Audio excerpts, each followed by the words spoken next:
on their way to overcoming a 16-14 Tennessee lead. Ball linebacker Dale Jones intercepts a Bama pass and stops them. Then in the final second of the game, a 61-yard field goal try by Alabama's Van Tippen falls just short, and Tennessee beat Alabama for a fourth consecutive time. ABC Sports presents the 69th game between the Crimson Tide of Alabama and the Volunteers of Tennessee on CFA College Football.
It's an absolutely glorious day of weather in Knoxville, Tennessee, out of the foothills of the Great Smoky Mountains.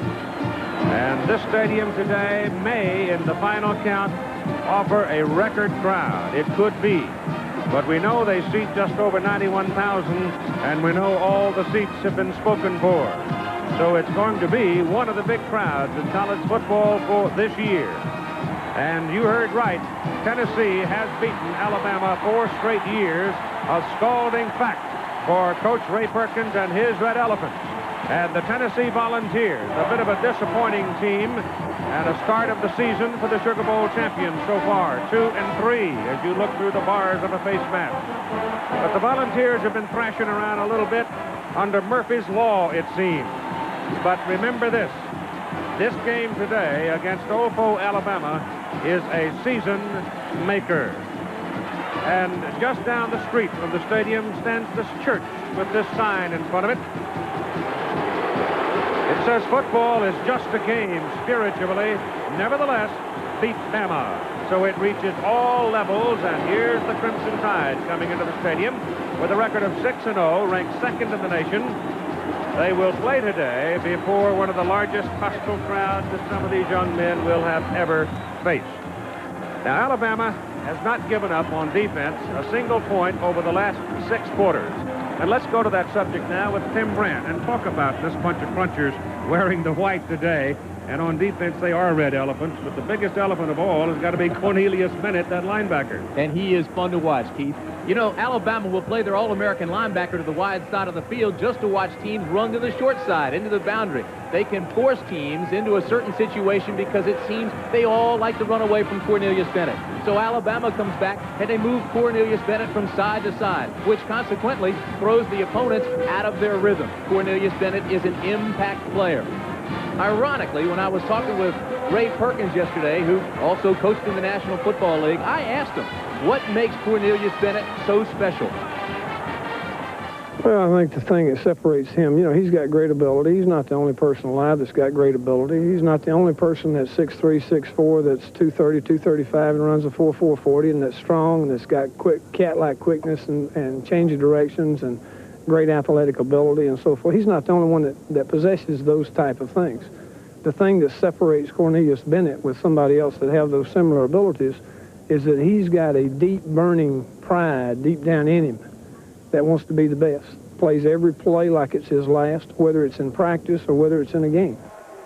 Tennessee also has an All-American linebacker, but he is a different type player. Dale Jones does not possess the type of natural athletic ability that Cornelius Bennett has, but he is smart, he is tenacious, He has intestinal fortitude, and he is an overachiever. He is not the reason that Tennessee is 2-3 on this season. The reason is they've had some critical breakdowns in crucial situations from various players, but they've also had a lot of injuries. Specifically, William Howard, who is the nation's leading scorer, has 10 touchdowns, 62 points. He will not play today. He's out with a knee injury. There have been other injuries, especially at the running back position, and consequently now, Tennessee has to play some 18-year-olds, guys that were in high school 5 months ago, and that's not the way you beat Alabama, and that has Johnny Majors concerned. Right now, we're going to be playing without the nation's leading scorer, William Howard, who's out of the game with a knee ligament. Our outstanding sophomore, who was a good freshman last year, Keith Davis, who's going to be playing sparingly. He's our leading runner, frankly. Pete Panuska, another tailback's out. So we're going to be playing 2 freshmen for the first time, regular freshmen, and starting a redshirt freshman at tailback, Bando Davis. The series record, as you can see, stretches over a lot of years, all the way back to 1901. But tuck this away, Tennessee was the last team to beat Alabama. And as we come into this ball game, Alabama shares the longest unbeaten streak in the country with Michigan at 11-0-1. Michigan was trailing a little while ago. Tennessee just kicked off to Alabama, and Bobby Humphrey is now returning it for the Crimson Tide, and he comes out to about the 25-yard line, and there they'll go to work with this backfield. Mike Shula will be at the quarterback spot. Bo Wright is in there, new to this alignment. Humphrey, of course, the key man, number 26, who is the tailback. But Gene Jelks, the other tailback, is healthy now, and he'll be sharing time with Bobby Humphrey. And these are 2 tough running backs. Jelks is almost like a razor blade. He is so quick that he just slashes his way through there. So here's the first offensive play of the ball game, the 69th meeting between Alabama and Tennessee. Shula pitches to Humphrey. And big one for Bobby Humphrey. A first down for him as he gets out beyond the 38-yard line. The offensive front, and these 2 big guys in the middle there, Condon and Rose. Bill Condon, 6'2", 250, and Larry Rose, 6'4", and 270. Condon is a junior and Rose is a sophomore, and they will be key people in the offensive front today for Alabama.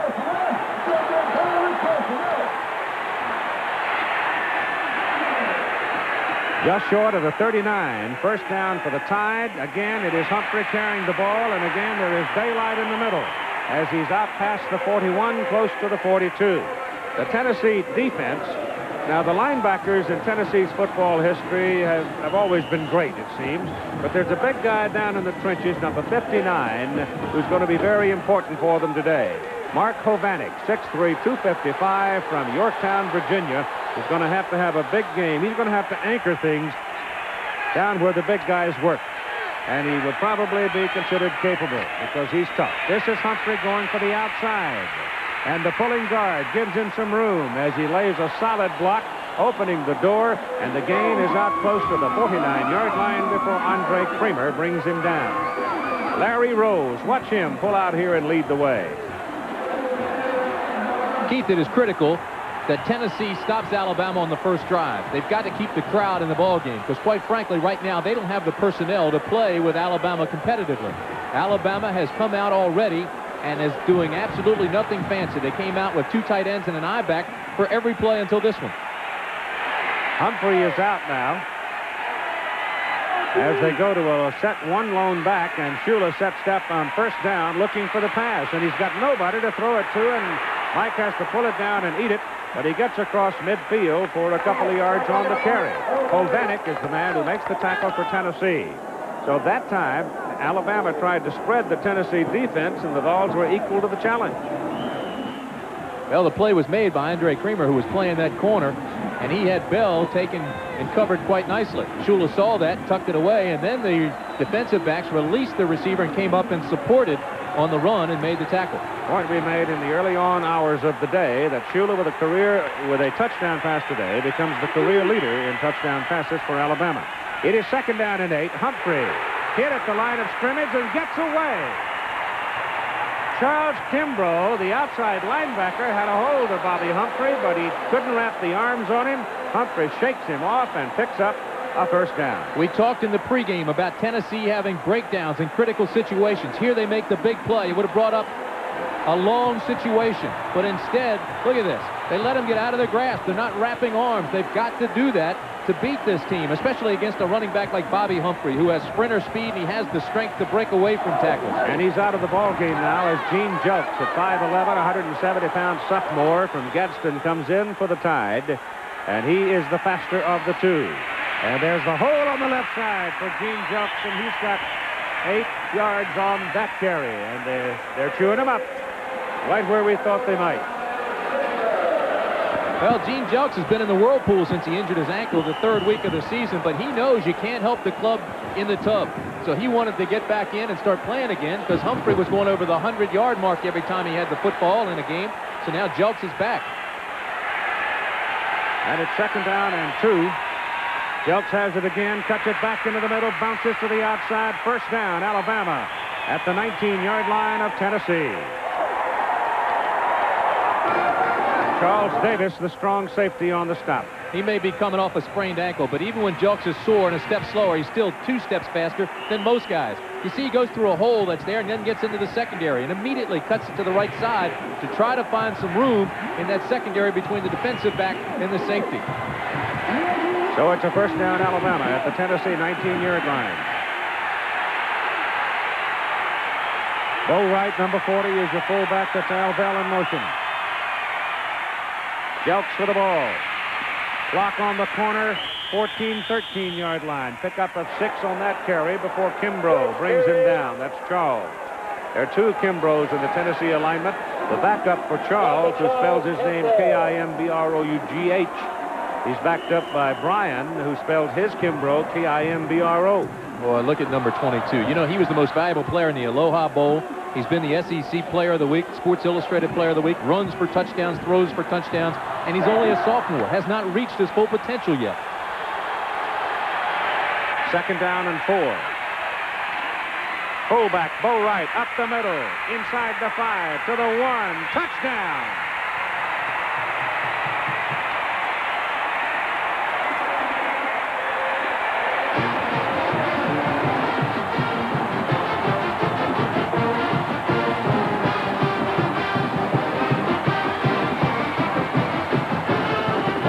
Football, nothing fancy. Bo Wright is thick. He's 5'11", 215 pounds, and he has that low center of gravity, and you'll see him as he gets to the 3 now.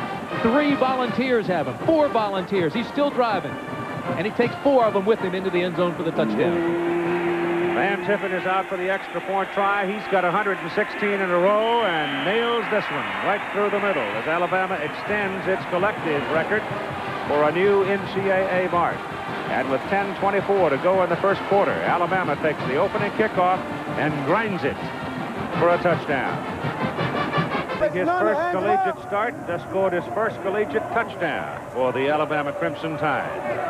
And now the Tide will kick off to Tennessee with Anthony Miller, a 180-pound sprinter from Pasadena, California, waiting to receive it. Another one of those sprinter wide receivers for Tennessee. High kickoff. 5-yard line, Miller breaks from his wedge and gets to about the 20-21, where he is brought down. Jeff Francis opens that quarterback now for Tennessee, growing every week in that position. Number 87 is Joey Clinkscale. We think that those 2 are going to have to hook up some today if the Volunteers are going to be in the hunt. Clinkscales is an outstanding and exciting wide receiver. Just don't think that Tennessee can run against this Alabama defense effectively or consistently. They have to go to the air, and you're right. Francis has improved. He was 23 of 33 passes last week against Army. Keith Davis has opened in the backfield with 2 sore knees, so he's in there, and on the first play, they'll throw it. They go down the middle with it, and the pass is complete to the tight end, Tim Hendricks. And Hendricks is going to have the pickup of about 7, close to 8 yards. The offensive front, Wilkinson, Bruin, Kirk Galbraith, and Smith, they're big enough, but they're a little short on experience, and they perhaps might be a little short on foot speed. But it's a rather good offensive front for Tennessee. Pickup of, call it 7, 2nd down and 3. Davis is out now, and Charles Wilson is the lone remaining back for the Volunteers. And Wilson has the ball and has a first down as he breaks it big. He blew that thing all the way to the 45-yard line, and he had a huge hole in behind John Bruin and Bruce Wilkerson. Wilkerson is the key to that offensive line. He is all Southeastern Conference preseason All-American. You see, he just takes his man and rides him out there to the right. And here comes Wilson up inside.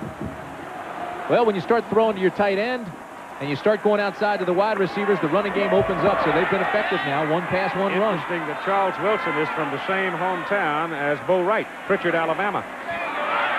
Jeff Francis from Mount Prospect, Illinois. Run down from behind. Guess who? And it's a fumble. And it's Alabama's football. I thought he was out of bounds when no, the ball sir. got loose. Dropped the ball before he went out, and again, it's all everything. Cornelius Bennett coming from the backside, and nobody does that better. Best athlete in college football on defense right there, 97. They run away from him constantly. He chases them down from the backside. Yeah, he went out of bounds all right, but he left the ball behind him, and Derek Slaughter recovered. 4.5 speed, and that is a big man. But as Ray Perkins said, he's all out on every single play. He never quits. The play go away, he chases them down from the back. Alabama's football. Come right. Alabama now with an opportunity, first down from the Tennessee 43. They march right down the field with the opening kickoff to go ahead. And it's Humphrey and Wright lined up behind Shula with Al Bell in motion. Humphrey with the ball. Big hole on the right side. Once again, somebody had a hold of Humphrey, but he broke the tackle. There's a penalty flag thrown back up around the 35-yard line. First man that hit him was Darren Miller, inside linebacker for Tennessee. But I think that one's going to come back.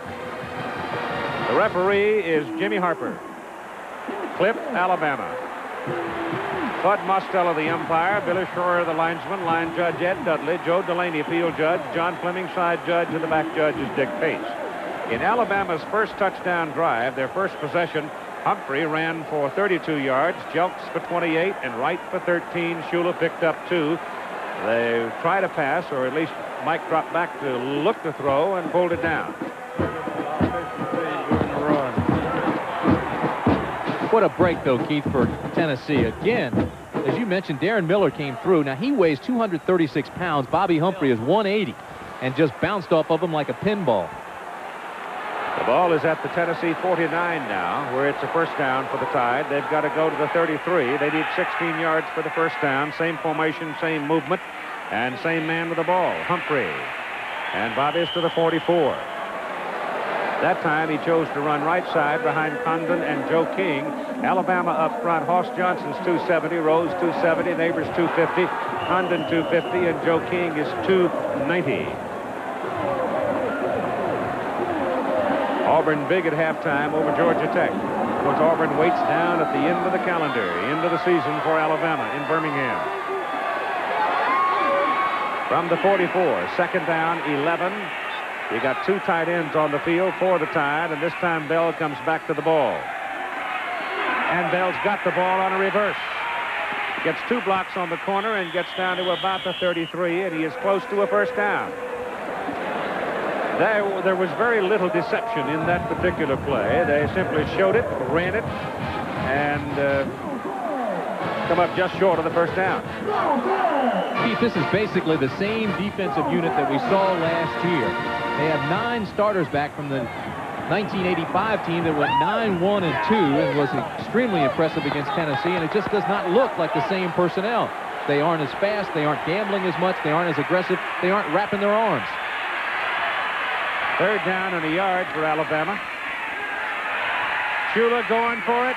Clay Whitehurst, touchdown. Penalty flag. Whitehurst beat Kramer. It's going to be interference against Kramer. He pulled down his arm. Didn't make any difference. Whitehurst went up and pulled it down with his left arm one-handed. But it was a great fake by Shula.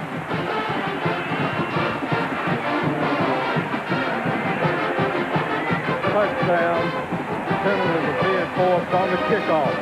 Clay Whitehurst coming home. He is from Nashville. Paul Bryant wrote him a letter when he was 10 years old. And immediately Clay Whitehurst became an Alabama football fan, and when he became the quality player that would be recruited by them, He didn't hesitate. He knew where he was going the whole time. And if Van Tippen adds the extra point, and Alabama has jumped out to a 14-0 lead over Tennessee with 7.5 minutes to go in the first quarter. Look at the fake by Shula, though. He's got the ball on his hip. Now everybody is frozen. Kramer is 2 steps behind already, and here he comes. See that? He holds his right arm. The left arm goes up and makes the catch. Tremendous execution by Whitehurst. And remember this, Ray Perkins has never beaten Tennessee. Right now, he's got a 14-0 lead in the first quarter. Alabama here in Knoxville will kick off from midfield because of the defensive pass interference against Alabama. It is 14-0 Bama, and Anthony Miller is the deep man for Tennessee. Van Tippen will kick it off. The Tide rolling for a shootout with Penn State next Saturday in Tuscaloosa, which you'll see on ABC. High kickoff. Won't be. Oh, he fumbles the ball. It's loose on the ground. Alabama's got the ball.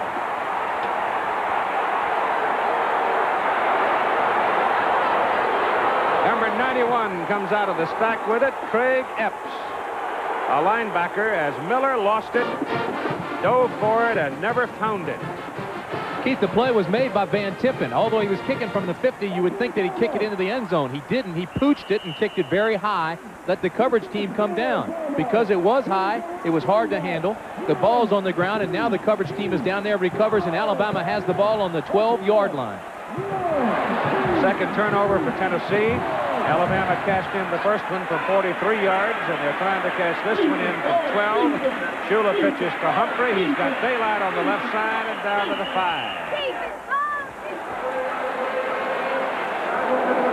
The Alabama offensive front right now in this ball game is just blowing Tennessee off the ball. They're blowing them right off the line of scrimmage.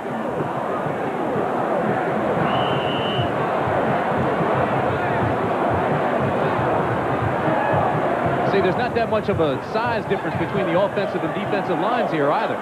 But it's just power football. Right now, Tennessee is not sure what's taking place, and some of those guys are looking out through their belly buttons. To the goal line goes Humphrey, but he is stopped just short.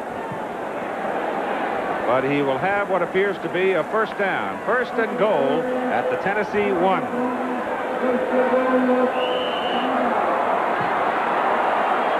So the Tide trying to jump early on Tennessee, leading 14-0. They've got a first and goal. The ball is at the Volunteer 1. 2 turnovers by Tennessee, and it looks like Alabama's going to cash them both.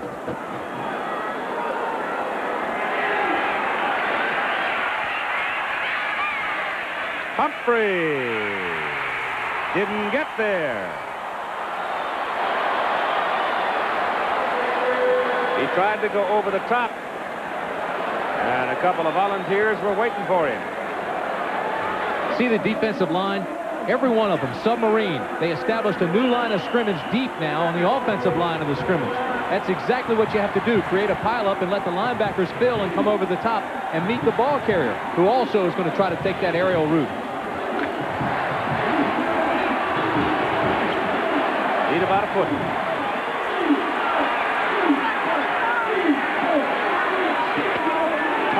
Up, Shula's got it, walks in, touchdown, Alabama.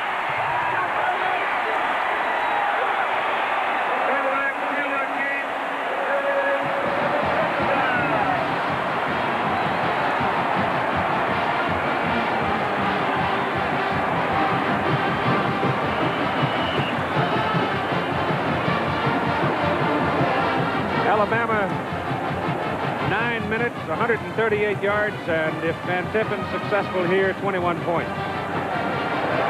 But it's 2 turnovers by Tennessee that has just absolutely deflated their sails. The kick is good. So he's got 119 in a row himself. With 5:40 to go in the first quarter, it's now 21-0 Alabama. Become the all-time career leader at Alabama in touchdown passes. You saw that a while ago to Whitehurst. Now you've just seen him walk in for a touchdown to make it 21-0. And the Tide kicks off. Van Tippen again has it high to Anthony Miller at the 5-yard line. And he is spun down at the 21, and he's lucky he didn't lose the ball there because it suddenly got out there in a loose position. Inside, I want you to have a look today at Wayne Davis, number 58, because this defensive alignment and the way they're trying to make Tennessee work, if they run the ball at all, I would think Wayne Davis, who is a very solid football player inside, could have a big day. 6'4", 220, a senior from Gordo, Alabama. Tennessee comes out now. Jeff Francis is the quarterback with Vando Davis. And Francis's pass is a bullet thrown very hard for Joey Clinkscales, and it went by him, and the pass was incomplete. Well, we told you early on today that Johnny Major's team had sort of been wallowing around under Murphy's Law, or cloud, it seems. But Tennessee's punter Bob Garman was warming up today and pulled a hamstring and is out of the game. So what in the world do you do? Now they've come out and turned it over twice. It is 2nd down and 10 from the 21. Pitch goes back to Vando Davis. Vando Davis started his career at Tennessee as a defensive back. He's a 6-footer, 185, out of Wilmington, Delaware, a redshirt freshman. And trying to get around the corner, he runs into Randy Rockwell. Randy Rockwell plays an outside linebacker position for the Tide at 6'3" and only weighs 200 pounds. But he's very quick. So it's still 3rd down and about 10 from the 21. And Alabama is caught trying to anticipate unless somebody moved along the front for Tennessee. It's against the Tide, encroachment. Johnny Majors taking on a little more of a grim look here, standing in the shade at Neyland Stadium. Postman on the defense. 5 yards makes it 3rd down and 5.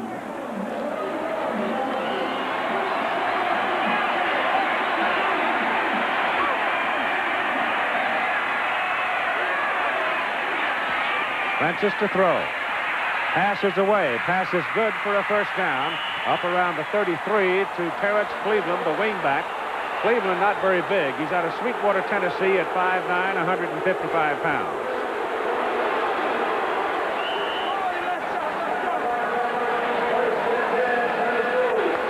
Keith, when you think about it, everything that could go Tennessee's way last year did. They won 9 ball games, going to the Sugar Bowl, and beat Miami decisively. Everything that could go wrong for Tennessee this year has. On 1st down for Tennessee, the ball out near the 34. Francis back to pass, swings it out, and the ball is dropped by Vando Davis. It'll be 2nd down and 10. Let's join Mike Adamle. Well, Keith, as you and Tim mentioned at the top of the show, one of the reasons Tennessee is hurting this afternoon is because of the loss of their fine fullback, William Howard. He was the nation's leading scorer. Now he's troubled by a bad knee. William, it's got to be awfully tough to see your teammates down 21-0 and not being able to do anything about it. Oh, no doubt. It definitely is. I have had a sprained knee this week, and Alabama showed some explosiveness on offense, and we got to get after the 2nd half and continue out this 1st half and just come out and execute our offense and try to get back in the game. Offensively, what's happening out there? What's not happening, rather?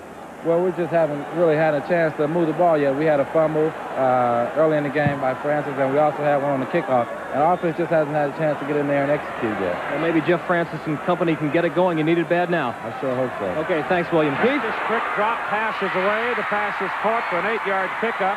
And Jeff Francis, just as he released the ball, was punished by Cornelius Bennett. He changed the play at the line of scrimmage. Nonetheless, Bennett is coming to the left, or coming from the backside again. He gets by Vando Davis and makes the hit. But I think that's why Francis changed the play. He saw Bennett line up on the left side. He looked to the right side and called the audible and tried to get the quick pass to that side. Pass was good for 9 yards. Keith Davis is back in. 3rd down and 1 now for the Volunteers. Trying to pick up their 2nd 1st down, give the ball to Wilson. And Charles Wilson hammers his way to the 45, and the Volunteers do have their 1st down.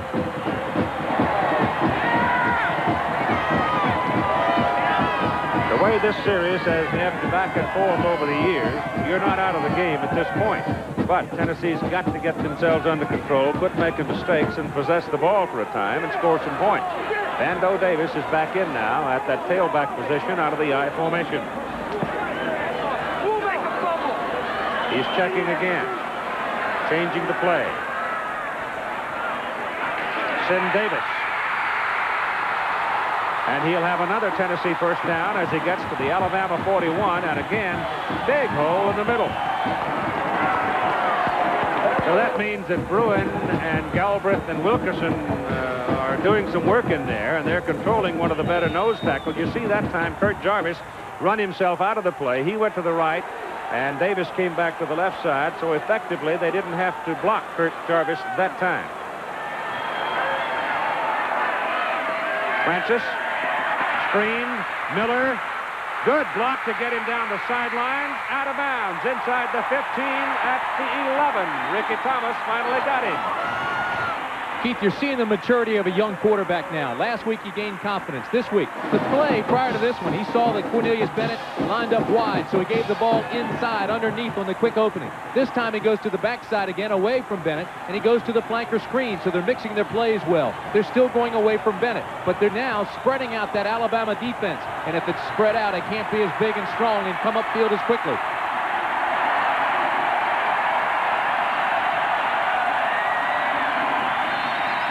Francis gives the ball inside, and Vando Davis, running very well, finds his way all the way to the 5 before they can bring him down.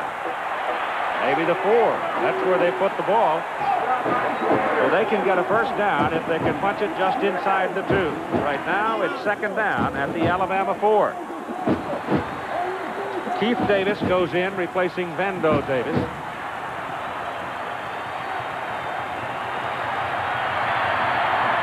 Jim Miller is out there in the fullback position. They're set up in the power eye. Come back this way with it. Carrying his 32, Charles Wilson. And Wilson is down to about, he's close to the 2, but I think a little short of the first down. Wilson sat out a great portion of last season with a persistent shoulder ailment. Then he broke his forearm in this preseason, and right now he's playing with a cast on his arm. You can see it right there. See the right arm? He's playing with a cast and still has a broken forearm. It's Charles Wilson, Jim Miller, and Keith Davis, and Miller primarily in this alignment is a blocking back. 6-footer, 225-pound senior out of Nashville.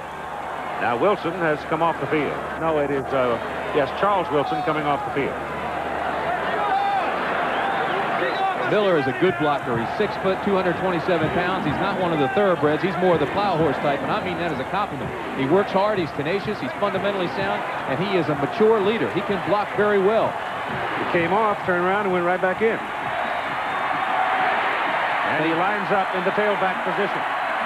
On 3rd and 1 for the first down. Alabama folks are in that end of the stadium, and they're not healthy. Touchdown, Keith Davis.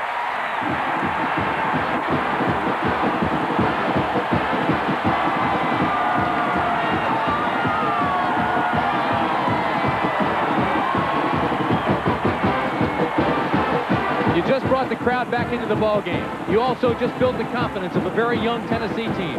That was a very well executed offensive series. They spread the defense out. They ran away from Cornelius Bennett.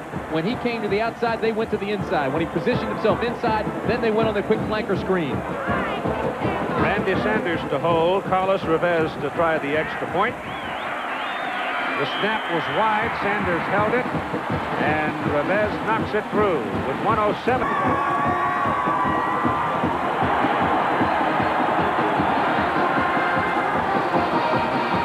Keith Davis scoring from 2 yards out, 21-7 now, as Tennessee will kick off to Alabama.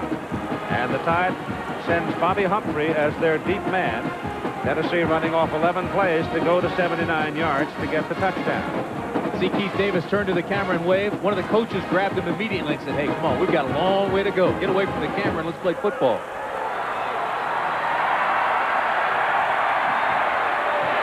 Long, high kick by Revez. Whoa. Oh, boy. He stopped just short of the goal line. He almost stepped on the goal line, which would have put him in some trouble. Here's Mike Adamle again. Well, Keith, it's not uncommon for teams before big games to pull out every single stop. Now, I don't know if there's any psychological ramifications behind this, but for the first time ever, the Tennessee Volunteers are wearing some gaudy orange shoes. They were donated by a prominent shoe company. Now, if you click your heels 3 times, you won't go to Kansas, but you might get yourself in the Alabama end zone. So far, it's only happened once this afternoon. Keith? Al Bell goes in motion for the Tide. Humphrey carries the ball up the middle, and he picks up 3 yards, and the Tennessee defense now taking a little heart from the success of the offense, and the game is only 3. Well, I can't tell you how close Alabama came to making a mistake on that kickoff. It's a good thing he wears a size 10 instead of a size 11, or that ball would be on the 1. Right. 2nd down and 7. Bell has been in motion on virtually every play, but he's yet to see the ball, and here he goes again. Shula back to Humphrey. 2 blockers in front of him. Big hole. 1st down. Alabama up at the 37. My gosh, the 2 pulling linemen were out there all by themselves. The other guys had sealed inside, and he had an escort for that 1st down. Yeah, but see what Alabama's doing is, you're right, they're running Bell across there in motion, and they're running people out. They're using him to take Charles Davis out of that side, and then when he goes across, then they come back with Humphrey where Charles Davis was supposed to be.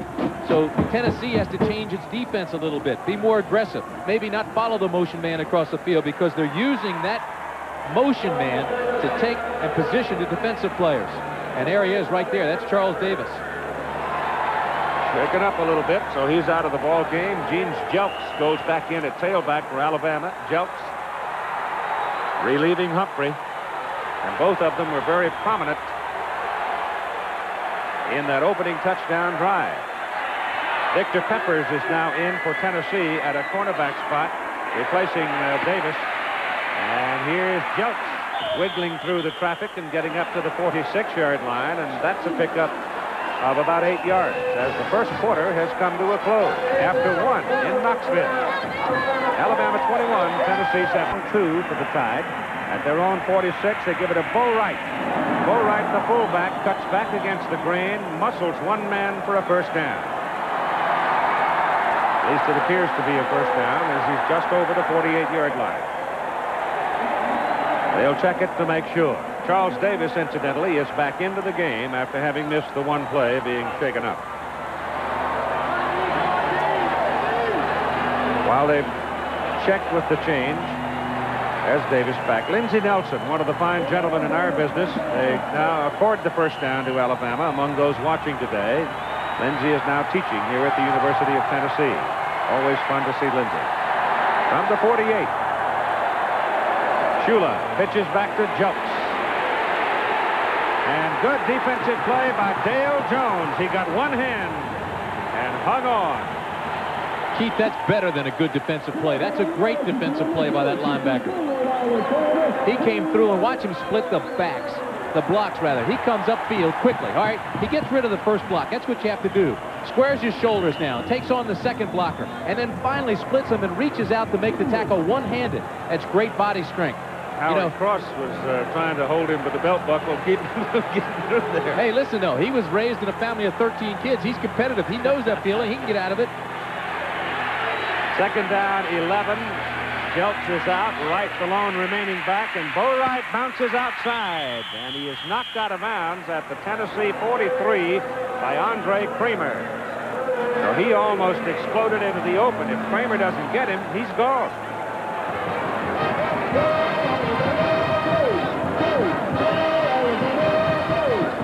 Third down and 2 for the Tide.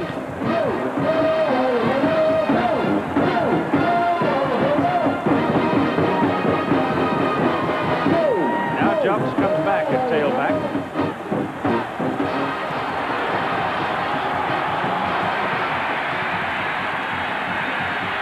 Got the ball. And don't think he has the 1st down. Tennessee jumped him pretty well that time as Alabama tried to muscle them, and the Volunteers clogged it up. So let's see about whether or not it's a 1st down, and this time they may have to bring the change over. Lindsey Nelson and Mel Allen. Nelson is a UT graduate, and Mel Allen, of course, an Alabama graduate. And they went to New York collectively and sold NBC back in 1953 on the idea of NBC doing an Alabama-Tennessee game for Birmingham, and they did. It turned out to be a 0-0 tie. And Lindsey tells the story saying at least the 0-0 tie preserved the friendship of Nelson and Allen. You see they're just short. But look what they've come to now. You've got Maryland and Washington State, right? But I want to take this opportunity, though, because somebody very special, not only to me, but to all the college football fans in America. That's Keith Jackson is celebrating his birthday today, 58 years young. Congratulations, Keith. Thank you, Tim. I guess that means that since Congress passed new legislation on mandatory retirement last Friday, it means I can hang around for a few years longer and irritate the sports TV critics, right? Chris Moore is in the punt. The deep man is Andre Kramer, defensive back. Tennessee peels off. Chris Moore puts it mile high and hangs it into the end zone. He was trying to hit the coffin corner with it and missed it. It'll be a 42-yard punt for Chris Moore. 21-7 Alabama with 13-14 to go in the first half. No, my wife did not print that. All right, here's Tennessee. First down at their own 20, a 21-7 Alabama lead. Jeff Francis stays in there at quarterback, and Keith Davis is in the backfield with Charles Wilson. And it is Wilson to the 25. I want you to look first in the left-hand column, the Alabama column, 128 yards rushing to just 42 for Tennessee. Now stay in that right-hand column, the Tennessee column, and come all the way down to turnovers, 2 for Tennessee. And that's the difference thus far in this ballgame. Second down, 5.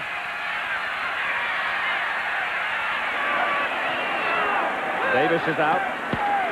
Wilson caught in the backfield by Kurt Jarvis. Quick, big man, 6'2", 265, senior from Gardendale, Alabama. That's just good old-fashioned football right here. Watch the nose guard now.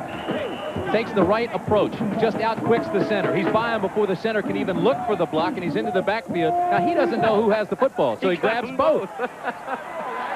Oh, me? He took them both on.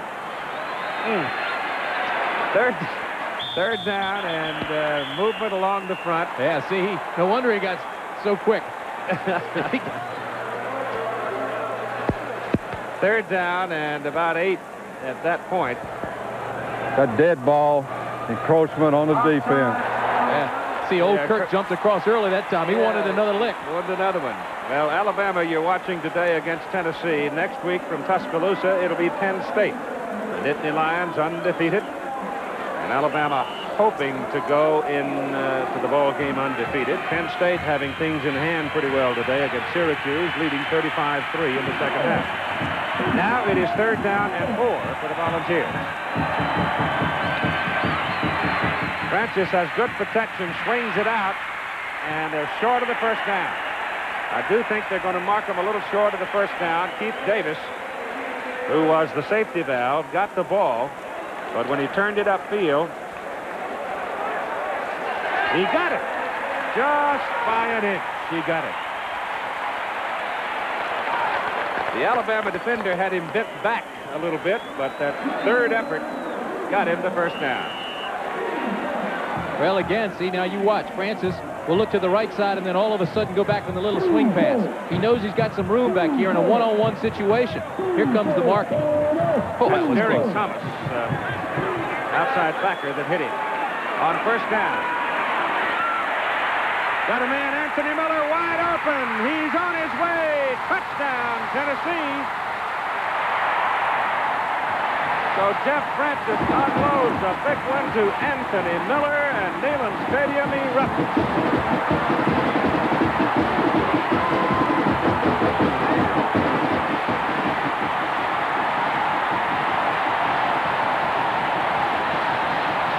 Francis throws a strike. Miller, the fastest player on his team. Now look at him. He never takes his eyes off of him. He unleashes the ball. This is a 70-yard touchdown. By this time, it's too late. Kermit Kendrick, the free safety, had taken the inside bait. He got caught in the middle, never got outside the release. Touchdown, Tennessee. And Rivers in for the extra point. And we've got a ball game. With 11:39 to go in the first half, it's now 21-14. 14 ball game before more than 90,000 at Neyland Stadium in Knoxville, Tennessee. Volunteers coming up with a 70-yard pass run play. And Anthony Miller, the young man from Pasadena, California. Walt Harris found him. He was out visiting at Pasadena area and came away with him. Another one of those sprinters that does so well here. High hanging kickoff goes to Bobby Humphrey. And Humphrey coming up the right side gets to the 25 to the 26.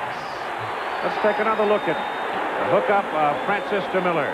Two keys here. First, Robinson, the cornerback on that side for Alabama. He came up to support the run. Didn't think they were going to throw. He guessed wrong. Then the safety, you see him there in the middle of your screen, has already taken the bait inside, and he is nowhere in sight. And there's not a soul in the field other than maybe Grady from Tennessee that could catch Miller from behind. Alabama comes out. The crowd is back into the ball game now. First down tied, their own 26. Humphrey carries. And Bobby gets a first down for Alabama as he picks up 11, almost 12 yards on that gallop, with Milton Gordon bringing him down for the ball.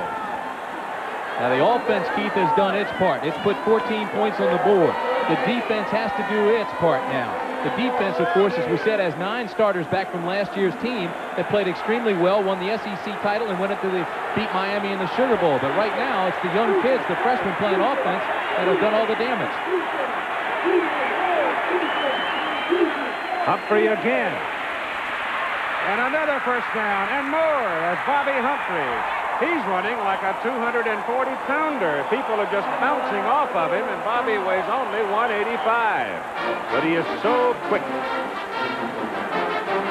Yeah, I'll tell you something, though. He is the team's leading rusher. They give it to him almost 15 times a game, and he averages over 5 yards per carry. Now, that's reliability. He also is one of the best receivers on the club. But you see here, he tucks that ball away, and anytime a defender comes near him, you see that left hand going wrap. He now has 12 carries, 103 yards. Alabama on the Tennessee 36. Gene Jelkson at tailback. He bounces outside, and he picks up 9 yards. Well, there's something, aren't there, those two? Humphrey 185, Jelks only 170, but both of them just cat quick. Oh, I'll tell you, this is turning into a track meet. These games often do. They often do. I'm impressed, though, with that guy, Ray Perkins. He has his guys that give up 2 touchdowns. It's now 21-14, and right away he sends that offense back onto the field. He says, line them up, straight ahead, no fair dodging. Let's go after him. Second down and 1. Jelks, daylight in the middle, and another Alabama first down at the Tennessee 16-yard line.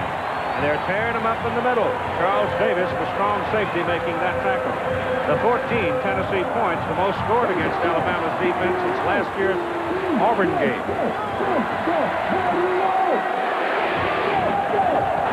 That offensive line goes 270, 270, 250, 250, and 290. And we're using every bit of that strength right now. First down tied, Volunteers 16. Jelks again. Clogged up, bounces on outside, and picks up another 8 yards. Tennessee, excuse me, Keith, Tennessee has to surround him. They've got to get more leverage on the corner. The outside linebackers have to force everything back inside because Jelks and Humphrey are taking that corner and picking up 5, 10 yards at a carry. They've got to pinch him back in. Timeout called by Tennessee. It'll be second down and 4 Alabama inside the Tennessee 10 when we come back for his first win since he became the head man at Alabama against Tennessee. Johnny Majors has won 4 in a row. It is Alabama's ball. Second down and 4. The ball just inside the Tennessee 10-yard line.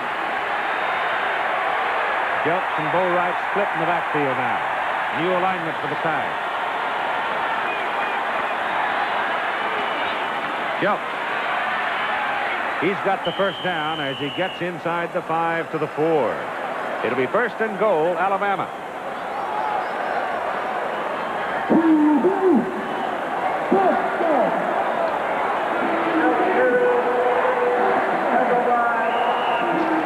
Outside people have to be conscious that the last time Alabama scored, it was a bootleg by the quarterback on the outside corner. They gave up that corner. Now they've got to penetrate, shut down the middle, but don't let anybody outside. Jelks. Touchdown.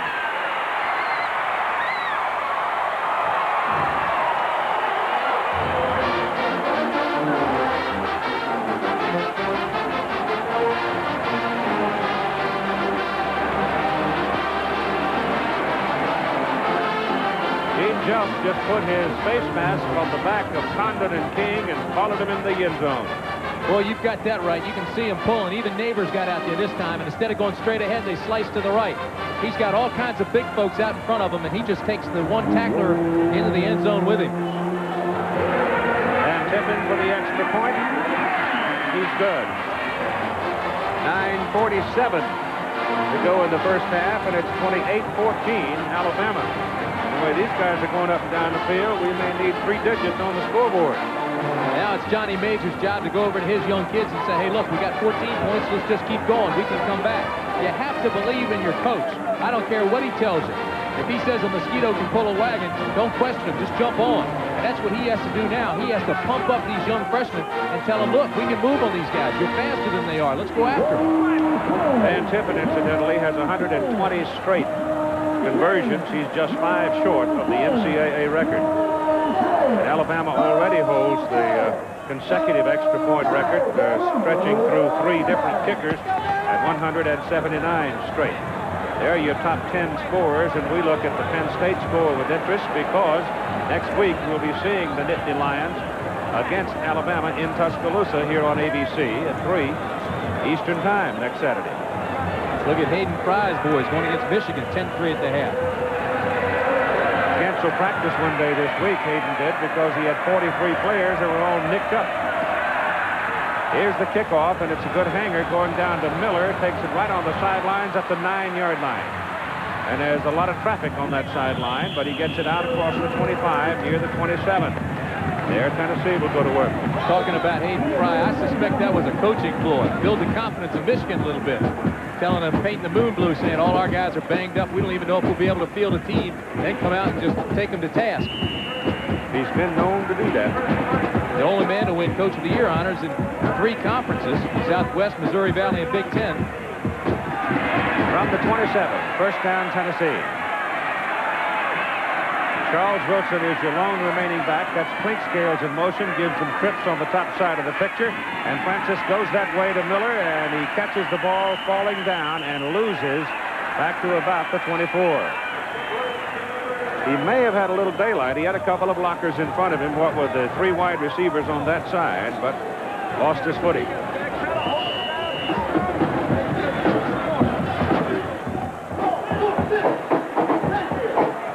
Bando Davis comes back in as tailback now. May see Tony Thompson, a freshman from Lake Wales, Florida, before the day is over. Miller and Clinkscales, the wide people, on second down and close to 14. Give it to Bando Davis, and he gets back to the original line of scrimmage to the 27. They say Tony Thompson had a very, very good week of practice, and he's an exciting little guy, 5'8", 175, out of Lake Wales, Florida. Now they've got 3 freshmen they're very high on, Tony Thompson, Reggie Cobb, and Greg Amsler, but they wanted to redshirt all 3 of them, and now it's just because of the injury factor, they're not able to. They go back to the 3-wide alignment with Wilson, the lone remaining back, third down and about 10. And we've got penalty flags. You can imagine how hard it is to hear with more than 90,000 people all involved in this big bowl. Alabama, part of the reason they practiced inside this week was so they could play music and loud noise on the amplifier. Dead ball, illegal motion, false start on the offense. So that the Tide could get used to the loud noise and put it on the amplifier and blasted it the whole time practice was going on.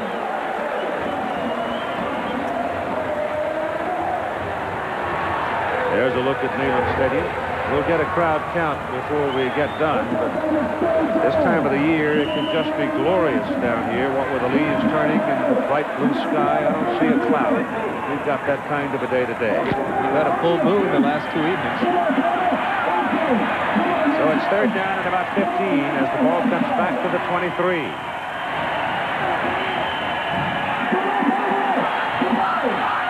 I tell you, Francis goes out to dinner tonight. He'll be writing notes. He won't have a voice left. Streaming down the line, gets some protection, gets his pass away down the middle, and it is incomplete.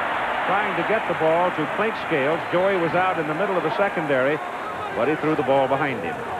And so Tennessee will have to punt it. Now here comes a problem for Tennessee, because the Tennessee punter hurt himself, pulled a hamstring warming up, and Jim Asman has to come in and do the punting. He's a senior. So they've lost Garman, who was averaging just under 44 yards per punt. Now Jim Asman is slammed into the breach. Let's see how he does. Whoa. Not bad. Greg Richardson coming across, fumbles the ball out of bounds at the 38-yard line of Alabama. So that's a 40-yard punt. So Jim Asman answers the call and does well on his first attempt at 7:35 to go in the first half. Rolling his videotape. 95,116 at Neyland Stadium watching the game today. Alabama to the attack now. First down for the Tide. Their own 38-yard line, leading 28-14 in the second quarter. This is Bobby Humphrey. Boy, is he having a day, huh? My goodness, he's up to the 45. That's a 7-yard pickup.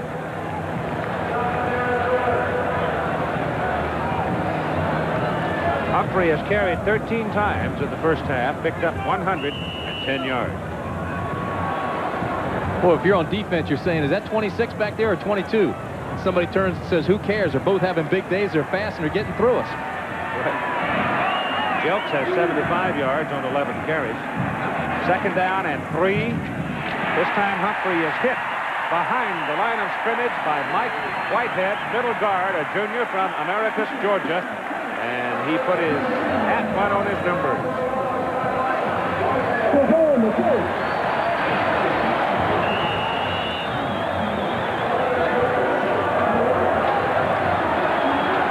Bobby Humphrey gained over 7,000 yards as a high school player, and you can only speculate on how good he can become.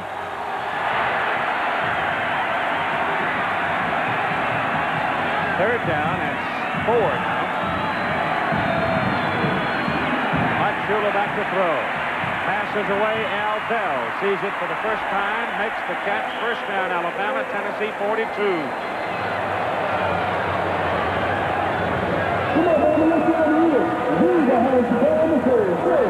Kenny Donahue, the defensive coordinator at Tennessee, who did such a sensational job last year, puts in a very aggressive defense, gambles quite a bit, likes to blitz.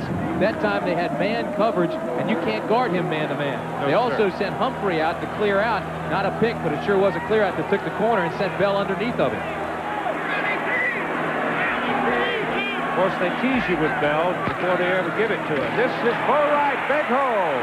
First down, Alabama, inside the 30 at the 29. And Bo Wright may have taken a hold of that starting fullback job.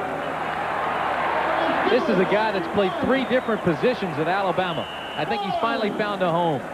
He's a little guy. He gets lost behind the big ones. He's only 5'11", but he's powerful. See how low he stays to the ground? And after he's hit once, then he even gets lower. Bill Condon, 77. Watch him. Took the man right out of it. Handoff goes to Bo Wright again. And Wright, finding not much outside, cut it back inside and picked up about 5 yards. Well, we'll find out something, won't we, next Monday night when the Denver Broncos play the New York Jets.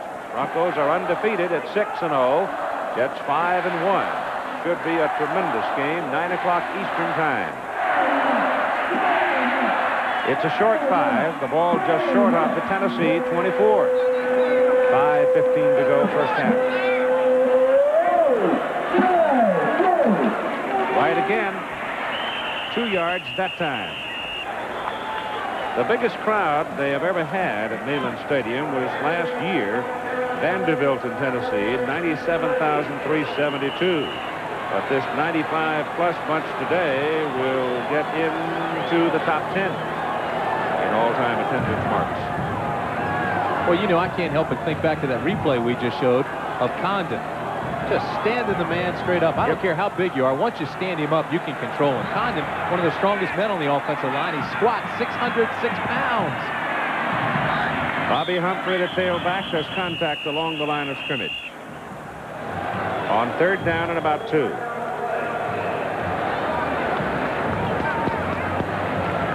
Jimmy Harper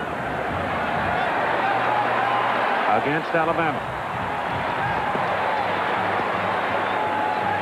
Greg Richardson comes into the lineup now for the Tide, and Angelo Stafford goes out at tight end. Dead ball, false start on the offense. And Alabama looking at 3rd down and about 7. Just inside the Tennessee 27. It's a big break for Tennessee now. This is a big 3rd down play. They're going to send Richardson and Bell out here together. Bottom of the picture. That's double trouble. Here comes Jones, too.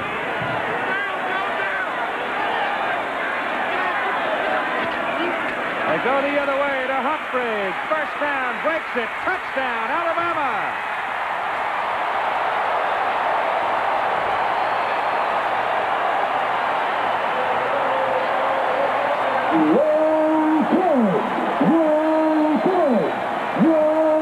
Greg Richardson made a key block to get him in the end zone as he took Terry McDaniel, Tennessee quarterback, out of the play. Boy, you can say what you want, but here's a guy that's fundamentally sound. That play is made by Shula. He looked down, he saw Dale Jones line up on the other side, get down. He's in a 3-point stance. He was going to blitz, so they came the other way, ran away from him, and it was all clear. The alley was there. And Tiffin's extra point is good, and even 4 minutes to go in the first half. And Alabama jumps out to a 35-14 lead.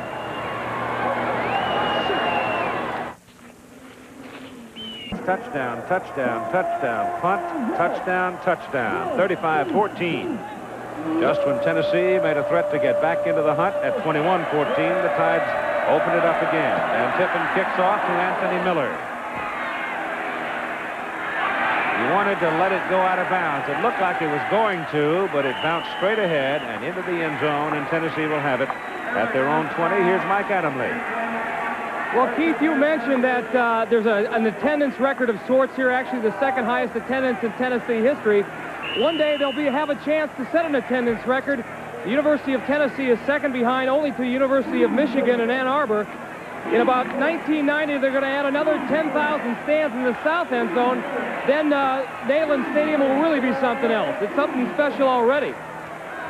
First down from the 20, Francis. Back to throw. Gets it down the middle. He's got the tight end, Hendricks. And Hendricks has got a first down out at the 39. A pickup of 19 yards. Kermit Kendrick brought him down.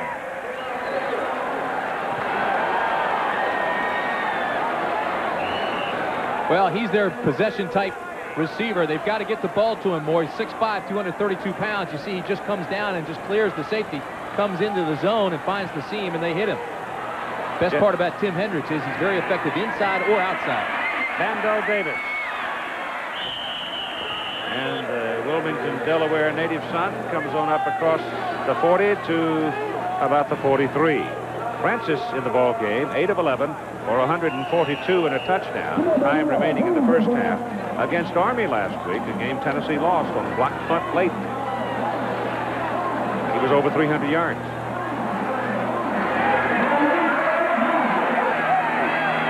Well, he's checking off again.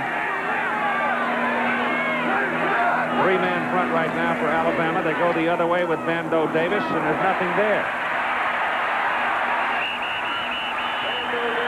Alabama came out with a ball, but it's Cornelius Bennett getting a free canter.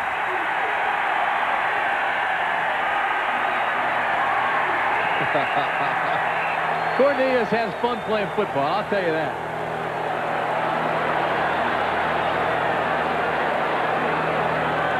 He even acts like a pro. He didn't talk to the media for 3 weeks. They said he was hot dogging it, so he says, all right, I'll show you what a hot dog is. I won't talk to you. I can understand that. 3rd down and 6.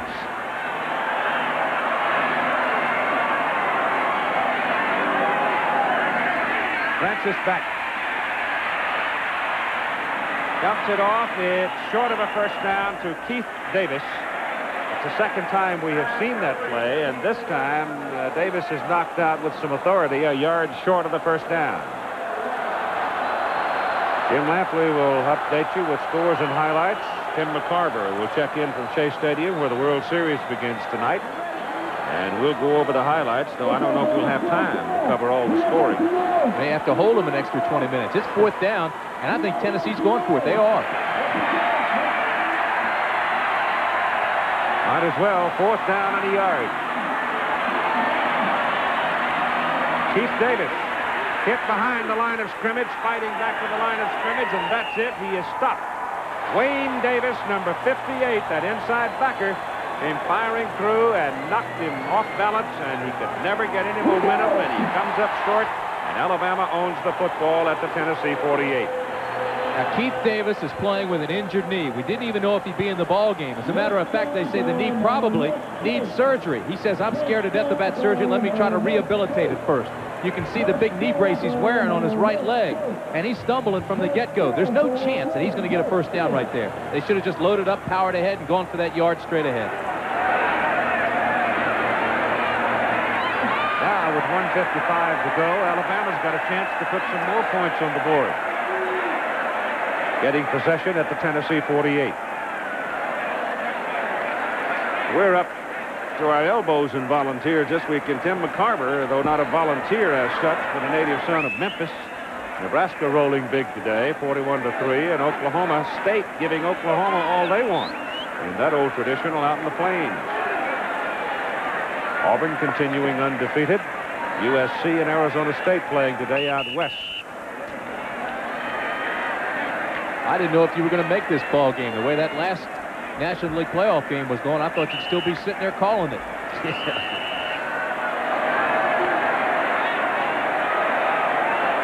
All right, it's Jelks and Doug Allen now in at fullback for Alabama.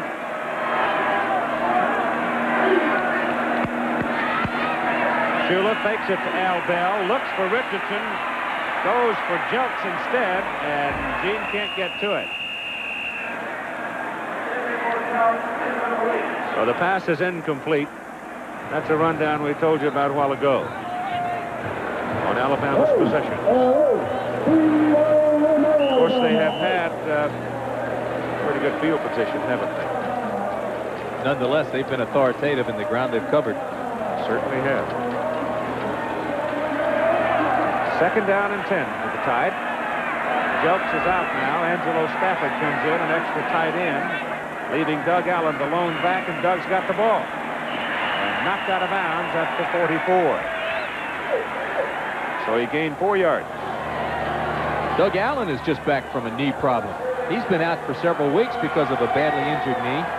It's good to see him get back in the line. Well, that's the worst thing you could possibly have as a knee injury in football. Consequently, it's the weakest joint on the body's strongest limb.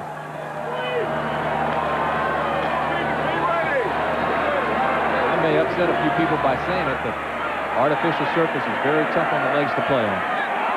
Bobby Humphrey is back in. He's got 148 yards in this first half on 16 carries. Don Shula looking around at the Tennessee set, looking at the people he's got on the field offensively, and he doesn't like it. So he spends a time out to talk about it, and we'll have a visit to the Tennessee campus. Knoxville, of course, had the World's Fair here a few years ago. And their Sun Sphere still stands tall among the buildings in the city, just over behind the stadium. For Alabama, it's 3rd and 6 now.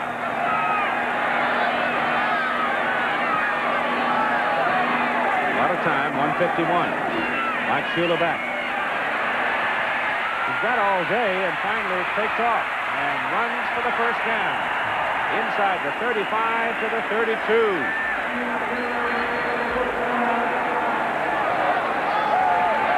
Boy, Mike Shula is smart, he's composed, he's well-schooled in the fundamentals, he's innovative, he's elusive.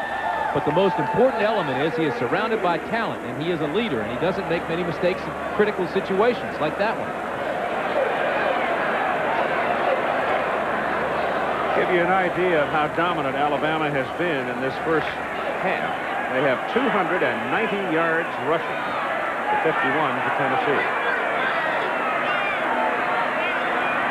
Bobby Humphrey goes in motion, and the officials stop him before the snap. But, Keith, we said coming in, Tennessee had to throw to be successful. Delay of the game on the offense. I've been looking around for the last 20 minutes trying to find, oh, there it is, tucked way back in the crowd. I don't know. I guess you could see it from the field, the 25-second clock. There it is, but it's kind of tucked away. You know, Tennessee was having some problems getting out and getting the play called and getting the play off with the line of scrimmage, so they had a brand new clock put on the practice field this week. And they worked with a clock out on the practice field. All right, it's first down and 15.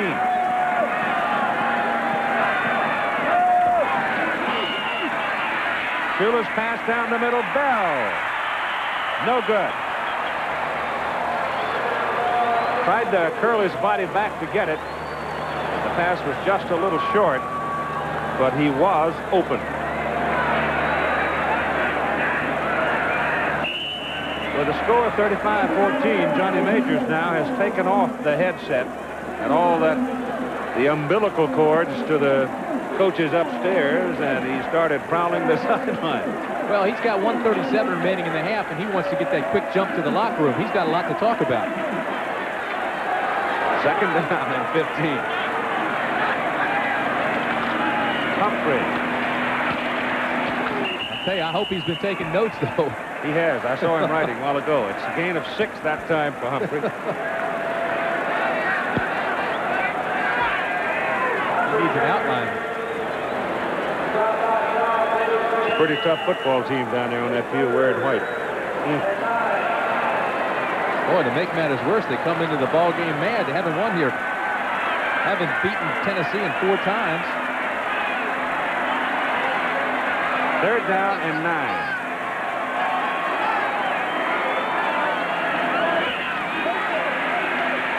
Shula going down the middle for Howard. Cross the tight end. Touchdown, Alabama.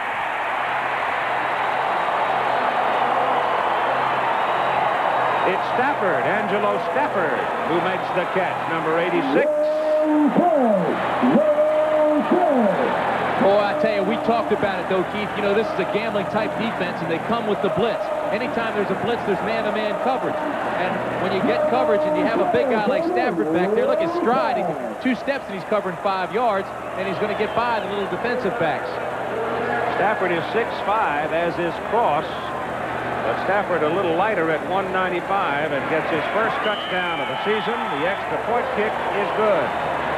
And with 52 seconds to go in the first half, it is 42-14 Alabama, and 6 different Alabama players have scored. And when you talk to the Tennessee players and you say, what's gone wrong with this team this year, especially defensively, they say, well, we're an aggressive defense. We've been gambling a lot.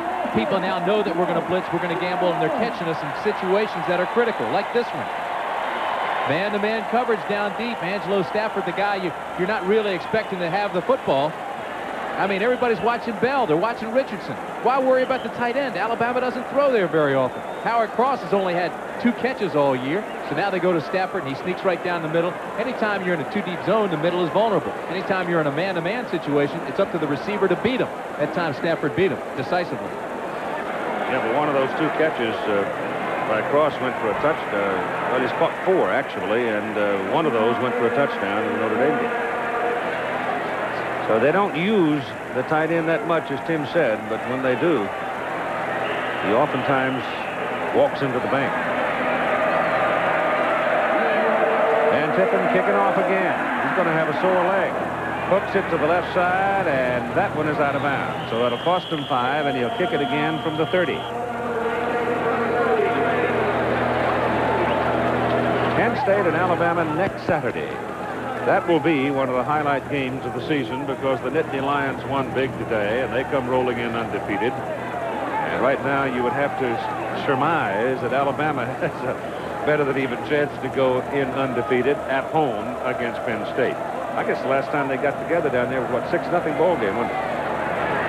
Well, I tell you what, though, this is an Alabama team that has not made a mistake today, hasn't done anything, hasn't shown any weaknesses. And then, of course, you know, Joe Paterno, he always has his team ready. Somebody asked me yesterday, they said, how good do they look? I said, I'm not so sure they ever look good. They just win.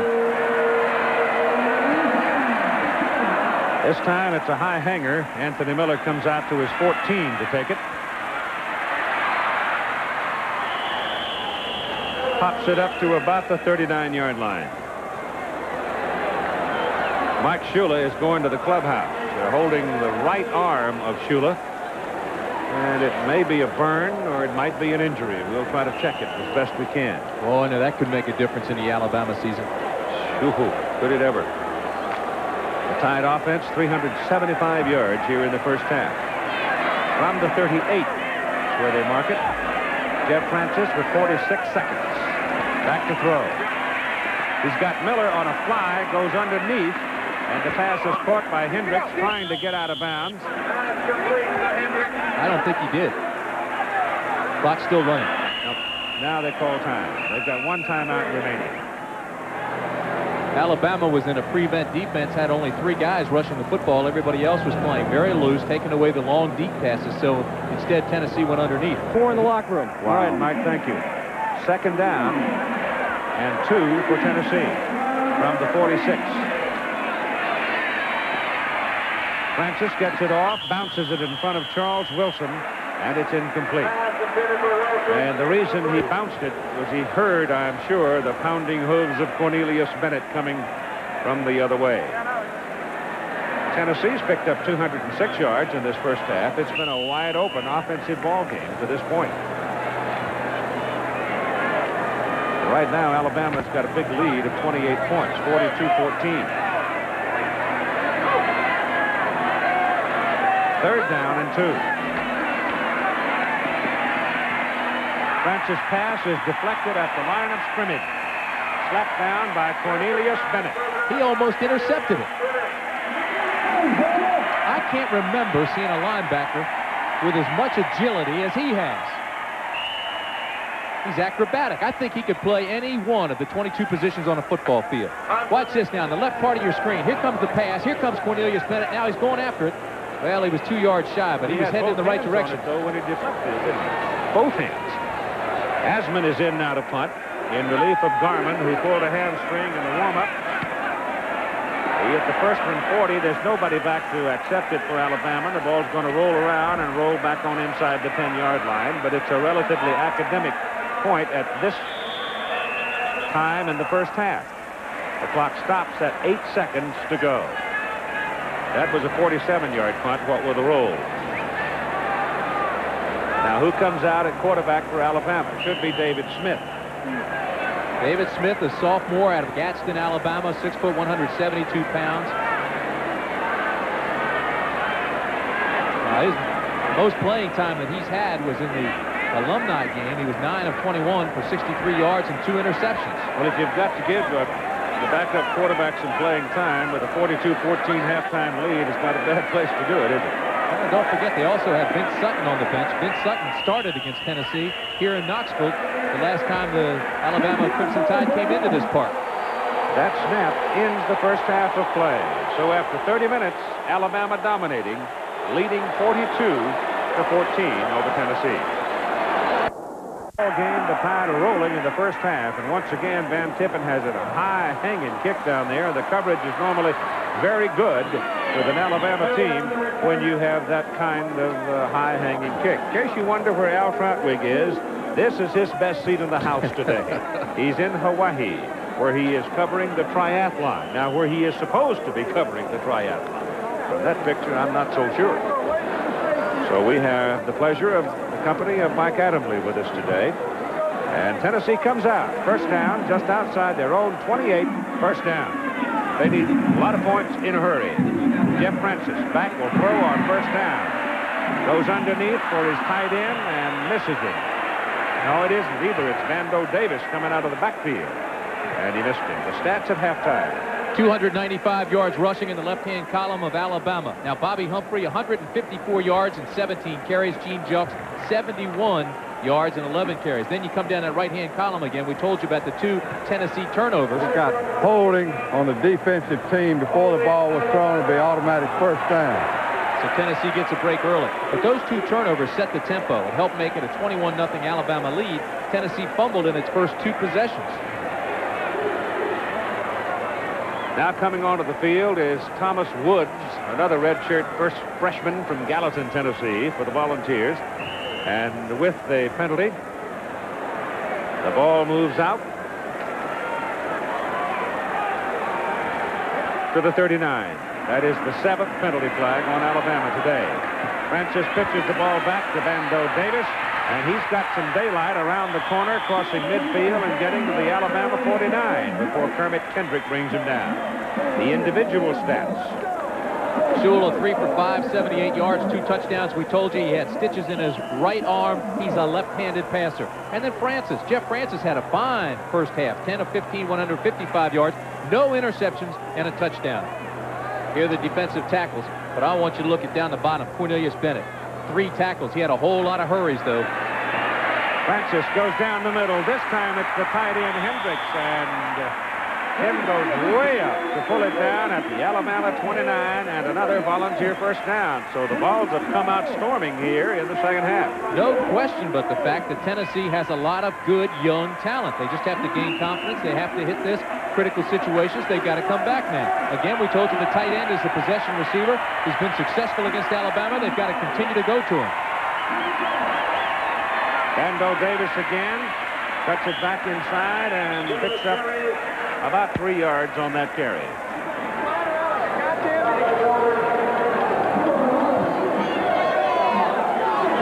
Keith Davis comes in now. He's a little quicker out of that tailback spot. You could see a little bit of the inexperience in Bando Davis on that last run. The hole was there, but he was indecisive. By the time he cut up into the hole, it was already closed.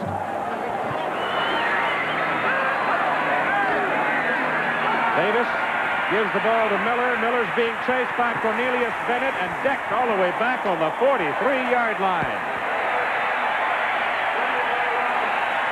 There is nothing like him. He is chasing a sprinter. Miller is a sprinter, and he's tiny, and he's fast. And here comes Cornelius Bennett, comes back after him. Now, we showed you he didn't have many tackles in the first half, but of the 2 tackles he had by himself, one was a sack, one was a forced fumble, a lot of hurries where Francis hurried his throw out of rhythm, and he had countless times when the Tennessee team went the other way. That's a loss of 15 yards. And the pass is away underneath to Keith Davis, and Davis is caught and brought down at the 36 by Greg Gilbert, a linebacker that was filling that zone defensively for the Tide. And now Tennessee, with that big loss, sends in Carlos Rivez. Boy, this is man-sized. 43-yard line. It's a 53-yard field goal attempt. That would match his longest effort. And there isn't much wind that's a factor inside this huge bowl. 53-yard field goal try by Rivez. He's got enough leg, but it didn't hook for him. It stayed to the right, and he misses from 53 yards, and the score remains the same. From 53, Alabama takes over the ball. First down at their own 36. Mike Shula comes out at quarterback with single back offense for Alabama. Bo Wright. Double wide with Richardson and Bell. Greg has not caught a ball today, and the ball is given to Wright, and oh my goodness. Bo had a mile to run, but he expected contact, didn't get it, lost his balance, and he fell down up on the 43. You're looking at the bandage on Shula's arm, but you know, Keith, you've seen a lot of guys stumble today. This is a brand new rug, brand new artificial turf here at Neyland Stadium in Tennessee. And when you have that new rug, it's not worn down. You have to exaggerate your steps. Consequently, a lot of guys stumble and trip their way through it. They stay in the single back, and Bo Wright picks up the first down as he bangs his way up to about the 47. On that previous play, you saw Wes Neighbors really opening the hole for Wright. And I tell you, Wes Neighbors, who is right now down on the field and shaken up on the play. That's Neighbors, who's down. Son of Billy, who was a great player himself. You know, he's a big, tough, and durable guy. He started 38 of a possible 39 games at Alabama, and that's not a receiver who's not involved with every play. That's right in the middle of the mess, down there bumping and grinding with the big boys. If you want the right ankle. Middle of your screen, number 54. You see them roll over on that ankle? Oh, there's a lot of weight coming in on that. He is the anchor on that Tide front wall. Mike Zuga, a freshman from Noonan, Georgia, comes in. He's a mere 240 at the center position. And Mike Shula on first down sets to throw, gets it away, intended for Greg Richardson, and a little too high for a 5'9" receiver out there. Penalty flag on the field, and they continue to look at that right ankle of Wes Neighbors. You could see it was taped, too, Keith. I mean, it was taped from the get-go.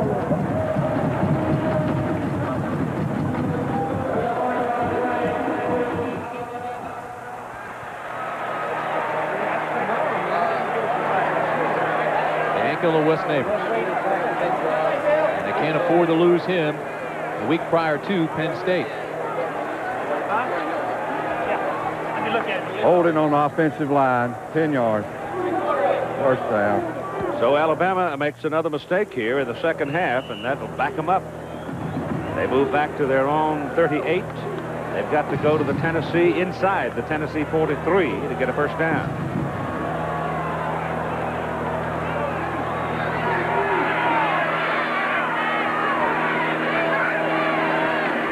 First down, Shula gives the ball to Gene Jelks.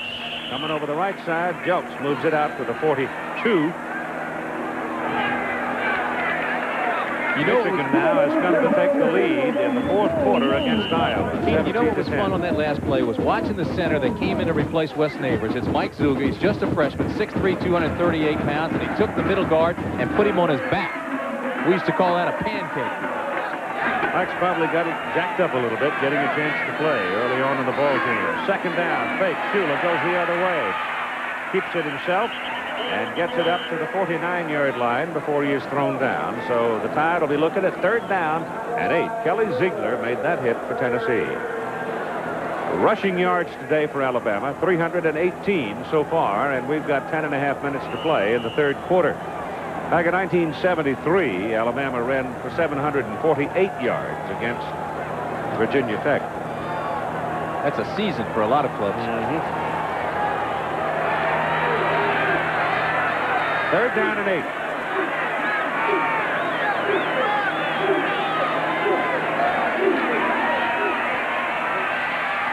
Shula's pass intended for Al Bell is knocked down at the line of scrimmage by Fred Bennett. And he's another player for Tennessee from Pritchard, Alabama. They must have a pretty good high school program in Pritchard, Alabama. Watch this freshman. Middle of your screen, number 53. That's Zuga again. Came in for Wes Neighbors. Just get that middle guard. Of course, his hands are wrapped around him. Looks like an old-fashioned dance. Let him go, though, seeing his hands got out and knocked the ball down. All right, the punt by Chris Moore. Spins it to Kramer at the 14.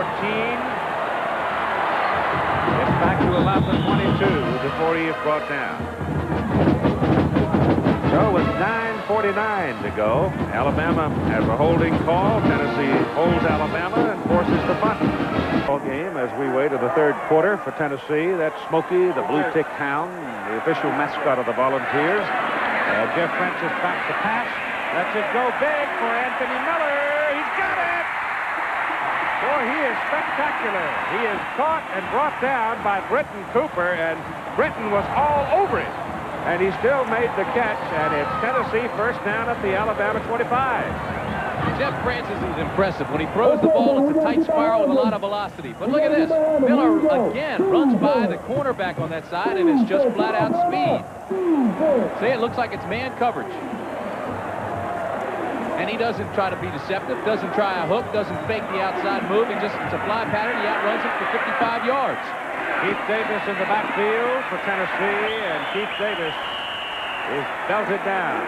The chain gang got tangled up with some cables on the side, and they're still struggling trying to get the chains in place and then run a play. We've been talking about the impressive Alabama statistics all day. Look at that from Miller. 4 catches, 152 yards, and a touchdown. You can't get better than that. Second down, about 11 for the Volunteers. Miller and Davis in the backfield for Tennessee. Francis swings it out to Davis. A couple of blocks to spring him. And he's close to his first down. He butted heads with Derek Thomas, and they tumbled out right about the marker at the 15.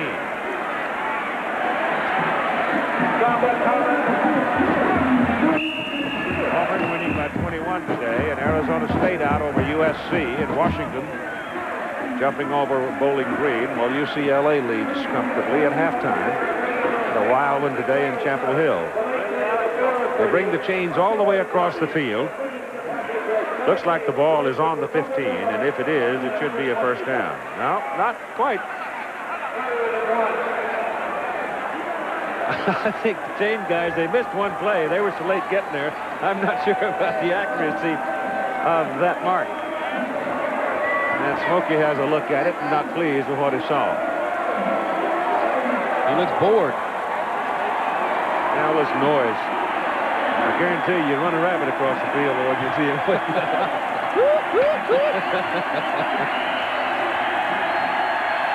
Third down and about a foot.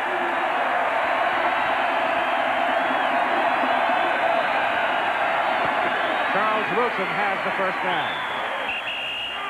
as he gets inside the Alabama 14, where Cliff Thomas, defensive tackle out of Pearl, Mississippi, brought him down.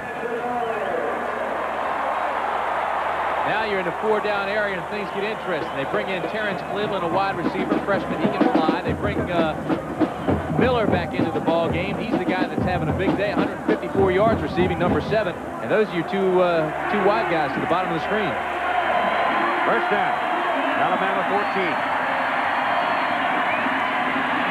Minutes after him, just missed him, and the pass is deflected and almost intercepted by Van Treese Davis, a freshman linebacker from Phoenix City. The pass intended for Cleveland, and Francis is very lucky to get that one back. Well, I want to tell you something. If that ball is intercepted, they ought to put the interception in Cornelius Bennett's category, because look at him. Here comes Bennett around the outside. Nobody's going to stop him. They try to push him outside. Again, it's not a sack, but it's a hurry. Forced him out of his rhythm. He threw into coverage, and the ball was almost picked off. You got a penalty flag on the play. 5 yards, 10 yards. Tennessee holding. Holding, offensive line. Vando Davis comes out. Keith Davis goes back in. No relation. Keith's from Nashville, and Vando's from Wilmington, Delaware. Jim Miller is in. Ball on the 24. Jeff Francis drops to throw it. Goes underneath with it.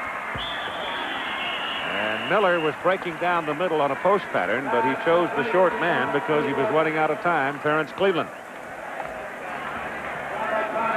Well, it gets you up close to the original line of scrimmage. They're still 2 yards, 3 yards back, but for Francis, that's 15 for 20 and 253 yards.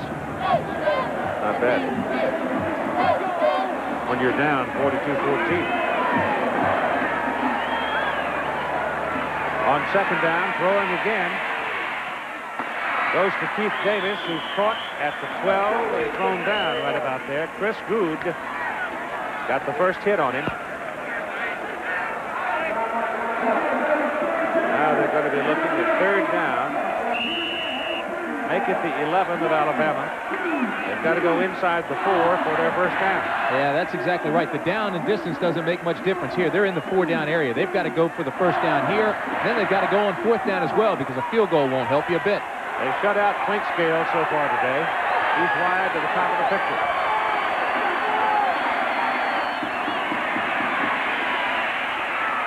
He goes inside. Terrence Cleveland, touchdown.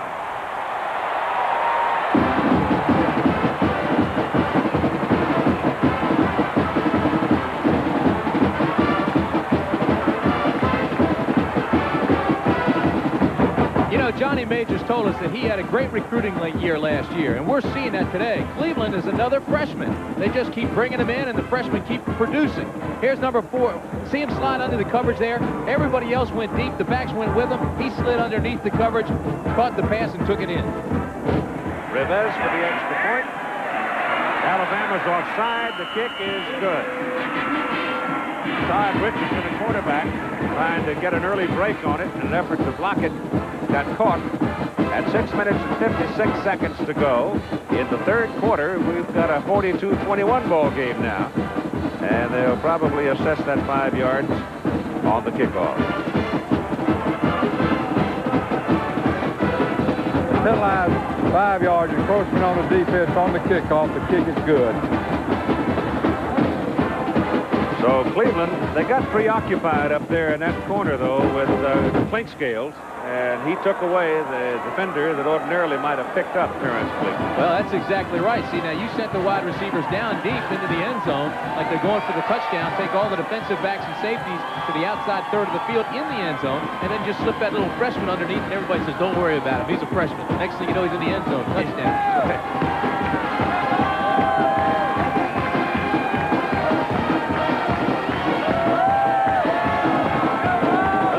Top ringing through the big old stadium.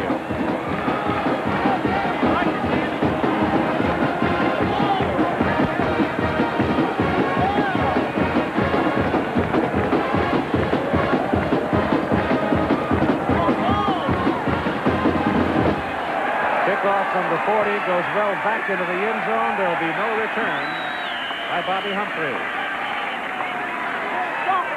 The Denver Broncos and the New York Jets next Monday on ABC's NFL Monday Night Football presentation. Jets are 5-1. The Broncos are undefeated. Johnny Elway cranking up those Broncos. It's a big ball game for both teams, and it could be a very revealing game. There's the scoring and the scoring plays, and Terrence Cleveland. Now, we told you he was a freshman, and I said he was a freshman, but he's a redshirt freshman. And he had a great spring, and they say he's going to be the heir apparent to Tim McGee, who's now in the pros. Gene Jelks is the tailback. Bo Wright, the fullback. Jelks with the ball. And the 170-pounder just slashes his way up near the 25. Or Fred Bennett brings him down. Wes Neighbors is back in the lineup for Alabama. Turned his man right out of there. That's right. That's just fine. That's called a cutoff block. Just took him out and rode him enough so the ball carrier could get by the hole. Second down, 6. Jelks again, holds on the right side. And he's got a first down for Alabama as Terry McDaniel, the left side quarterback, made the hit on him. But the hole was there, and he is so quick. He's almost at the 34-yard line. Now he leaves, limping a little bit. A lot of guys getting those little nicks, bumps, and bruises, and you don't want that the week before the Penn State game.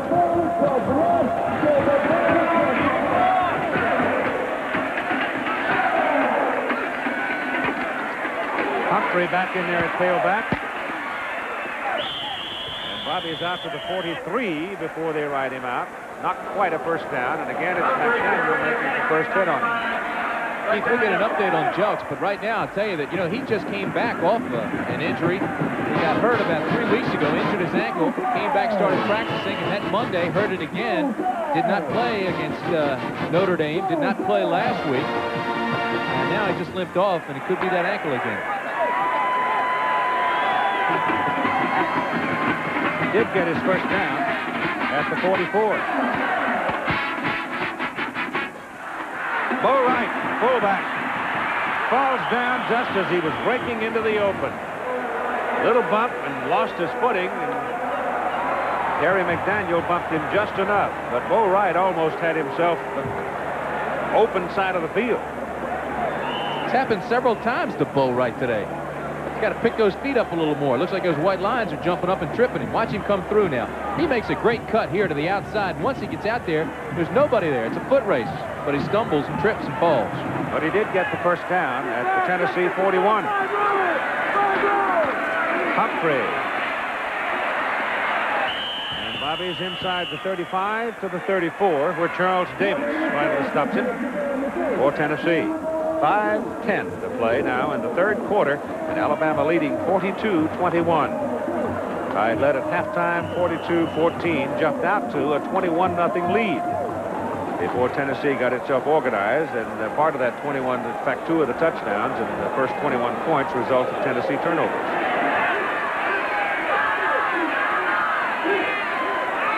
Second down and 3.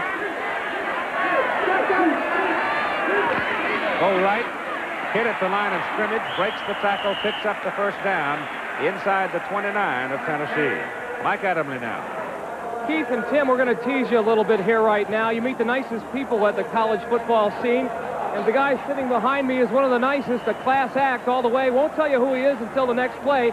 His initials, however, are CD. See if you can guess. Charlie Daniels. Charlie, you look great. I'd know him anywhere. First down.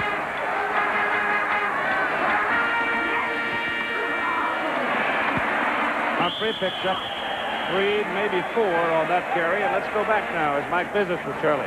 Charlie, of course, the absolute master of that good old down-home country sound, and he's also a pretty big Tennessee Volunteer fan. His son, Charlie Jr., goes to school here in Tennessee, and I guess it's not so bad. 42-21, the game's been pretty entertaining. Win, lose, or draw, they're my balls, and I love them, and I'll be here. What's next for you? Any concerts coming up? On my way to Charleston, South Carolina, as soon as the game's over, to do a concert down there. No rest. No rest. No rest for the wicked. He looks pretty good, like a fox in a hen house here. Not a bad life, Keith. He's also in the horse business. He's got quite a few horses. Runs a pretty good-sized farm. Bo Wright carrying the ball for Alabama. And it'll be 3rd down now for the Tide. The football resting at the Tennessee 22. Bobby Humphrey really having a big day. Gene Jelks limping off the field. Possible ankle injury with 89 yards. Talk about a stable of talent. That's impressive. 3rd down and a long 3, close to 4. Shula gives it to Al Bell on the reverse. Bell breaks the tackle, and they knock him out of bounds at the 8. He is really tough to get a handle on. There's Gene Jelks sitting on the bench now, but I'm always surprised how tough Bell is to get a hold of. Watch him come through this traffic. Well, he's a preseason All-American, 6 feet, 170 pounds, tough body, soft hands, big play specialist. He averages almost 10 yards a catch. Matter of fact, this bears repeating. Last year he came up with a touchdown or first down almost every time he touched the football. And he loves that reverse, runs it well. First down and goal, Alabama. They've got 21 first downs rushing the ball. Bobby Humphrey working his way to the 1. And it'll be 2nd down and goal. You know who Al Bell's boyhood hero was? Lynn Swann. Yes, I know that. Looks a little bit like him when he plays. Well, he's out of Los Angeles. Grew up. Swanee was having his great career with the Pittsburgh Steelers. Baryshnikov and cleats. And I'll tell you one thing. If you want to be a wide receiver, that's not a bad model. No, it's not. In any sense. Personal or player. 2nd down and goal. Humphrey over the top, touchdown.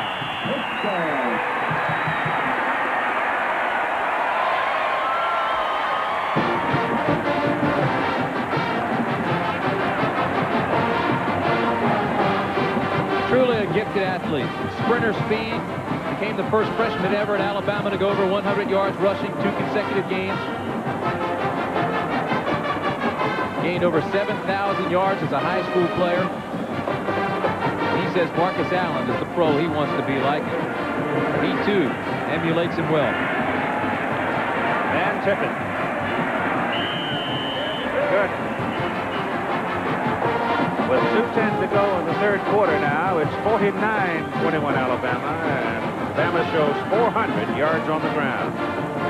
In that one, not a whole lot of tension in this one right now, and you can see that Bobby Humphrey has a career high in rushing yards today, 182. Gene Jelks has ice on an ankle, so he may be gone for the day. Here's the kickoff by Van Tippin. He hooks it left and knocks it out of bounds. So that's the 2nd time that he has kicked that ball out of bounds. That's that left ankle. That's the same one, Tim. He has spent an awful lot of time in the whirlpool, and he knows better than anybody. He can't help the club in the tub, and it's frustrating for him because he's a fine running back. See his numbers there: 14 carries, 89 yards. He's been strong and impressive ever since he's gotten to Alabama, and this year that ankle has really caused him some frustration. I think they would easily have had 2 backs over 100 yards in this ball game if Gene doesn't get hurt. I agree with you. Couldn't agree with you more. So they would have totaled somewhere in the neighborhood of 300, considering the numbers that Hunk has hung up there right now. Here's the kickoff after the 5-yard penalty. Waiting is Miller. Takes it at the 7. Oh, he got a hole. He almost popped that thing. He is really fast. Got it back to the 39-yard line. And took a pretty good lick at that point. He's having a great day, isn't he? Yes, he is. Well, if you're a wide receiver, this Tennessee's one of those schools where you know if you have that great speed that you're going to find a place and time to play. And young people come from around the country to play where they know they can with their particular tools. Keith Davis is the tailback now for the Vols. 49-21, Alabama leading late in the third quarter. And Jeff Francis back to throw it. They gave him some open field, and he took it up to the 45. That's a pickup of 6 yards before Wayne Davis makes the tackle. That's a good decision on Francis' part. Now, in the first half, he had that same situation. Instead, tried to force a pass into coverage instead of running the ball himself, and it was incomplete and almost intercepted. Now, the scouting report on Francis is strong arm, quick release, and he's accurate. But he needs to be more decisive, read quickly and react, and that time he did. Just went by the East Carolina beating Georgia Southern. That puts a crimp in Irk Russell's hopes for a rerun of a championship season for Georgia Southern in 1AA. Francis steps away from the pressure, gets his pass off, and it's caught at the 41 of Alabama by Joey Clinkscale. First catch of the day for Joey. And it's a fine catch, Keith. You watch this now. Again, Francis shows a strong arm and whips it out there off balance. But I want you to watch Clinkscales now. He drives the defensive back off, makes contact, and then stops and comes back for the football right here. But watch what he does when the ball's out of it. Keeps his feet in bounds. He only needs one, kept two, looked like old Raymond Berry making a catch on the sidelines. On first down, Francis throwing again. Going deep into the corner, and it is incomplete, and a penalty flag. Anthony Miller gets the flag.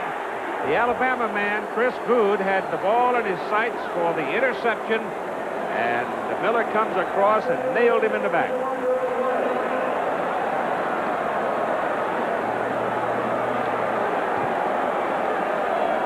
Great idea. He knew it was going to be intercepted, or at least thought it was, so he went to make contact. Let's see when he does. See if the ball's already there.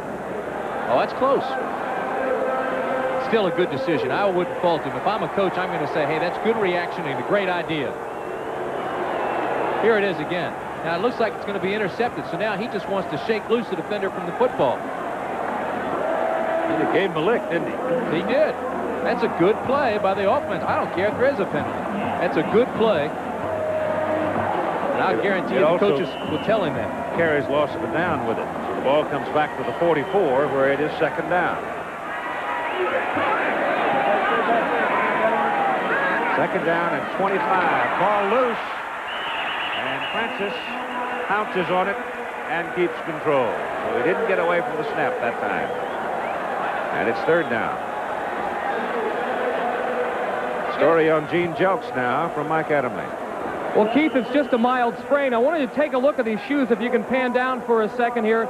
He's wearing a special pair of shoes that are designed to stabilize the ankles. They have metal stabilizers on the side. Gene has had a problem in the past with his ankles.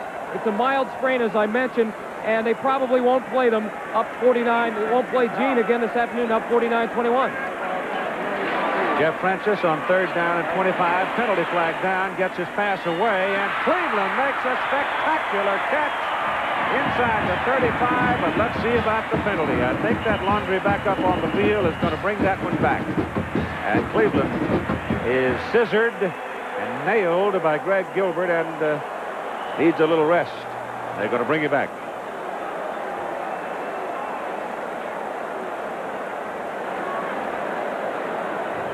He must have been 6 feet in the air, and he really took a pop. Put his mouthpiece back in his mouth, though, and he took it back down. Illegal procedure on the offensive team. Had 6 men on the line of scrimmage. He just had the wind knocked out of him. He comes off, he's okay. He put that mouthpiece back in his mouth. You knew then that he was starting to breathe again. But watch him. He's up at the top of your screen, number 4. Now they're in a zone coverage. He gets right in the heart of that seam. See, here come 4 Alabama players now. He's just a little bitty guy. He's 5'9", 155 pounds. That's like a feather up there. Some of those linebackers get down low on his ankles and his feet and his legs, and he does a complete somersault. 3rd and 31 as time runs out in the 3rd quarter, and they stop the play. So we play 3 at Neyland Stadium in Knoxville. Alabama is in control, 49-21. Johnny Majors and his Tennessee Volunteers, 49-21 with a quarter to go. Vols have the ball, 3rd down and 31 from their own 37. Playing the number 2 team in the country.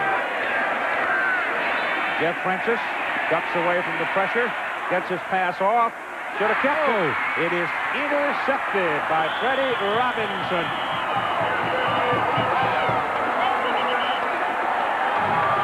He overthrew the receiver, Clink Scales, who had 3 Alabama people around him.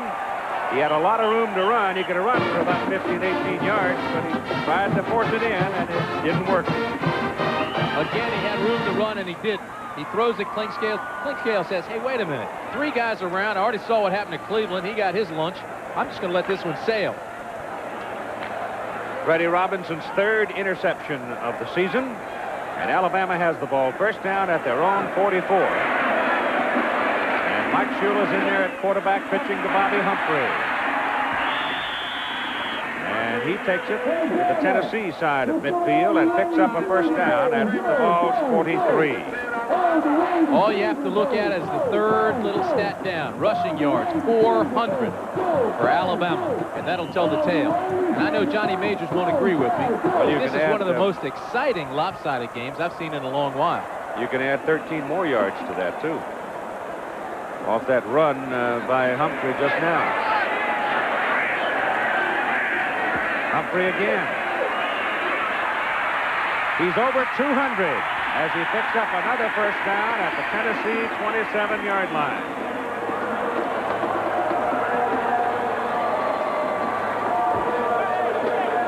Bobby Humphrey has passed 200 yards. 212 is total.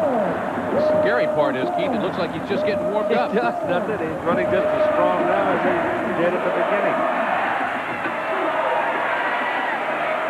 So that's a new mark for an Alabama running back against Tennessee in their long series. Humphrey one more time. And a couple of yards on that carry. Well, Jelks has already got a sprained ankle, and I'm a little surprised Humphrey's still in the game. He's got his 200 yards or whatever, and I think Bobby may be called to the sidelines and said, sit down, son, and take a rest. Even as you speak. Well, last week he had 105 yards and 2 touchdowns, and Bobby Humphrey grew up wanting to play for Alabama. We saw his house 2 weeks ago across from Legion Field. He sold Cokes in the stands so he could watch the Tide play. Now he's living his dream. And David Castile comes in at the tailback position. He is a sophomore from Lakeland Air Force Base in Florida. They give the ball to Bo Wright on 2nd down and 8, and Bo gets a yard or so. Halftime, USC and Arizona State even. Washington winning big over Bowling Green. You see Auburn continuing to win. And number 6 Penn State, 42-3 over Syracuse today. And they'll be down in Tuscaloosa next Saturday against number 2 Alabama. And we'll have it for you starting at 3 o'clock with college football today here on ABC, 3 o'clock Eastern Time. Bobby Humphrey selling Cokes. You know, a couple more years like this, he'll be able to buy the Coke concession. That's right. 3rd down and 7, and timeout called here. Humphrey needs only 22 yards for a Bama rushing back record, but I don't think Ray Perkins thinks that way, though he has come back in the game.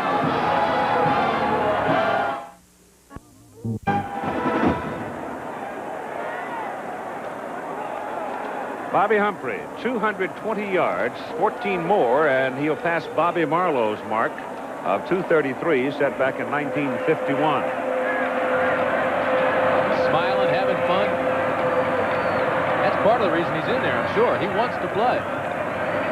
Tippin with 8 extra points today. One more will tie the NCAA record of 125 straight by Uwe von Schamann when he kicked at Oklahoma. Anthony Miller is the deep man for Tennessee now.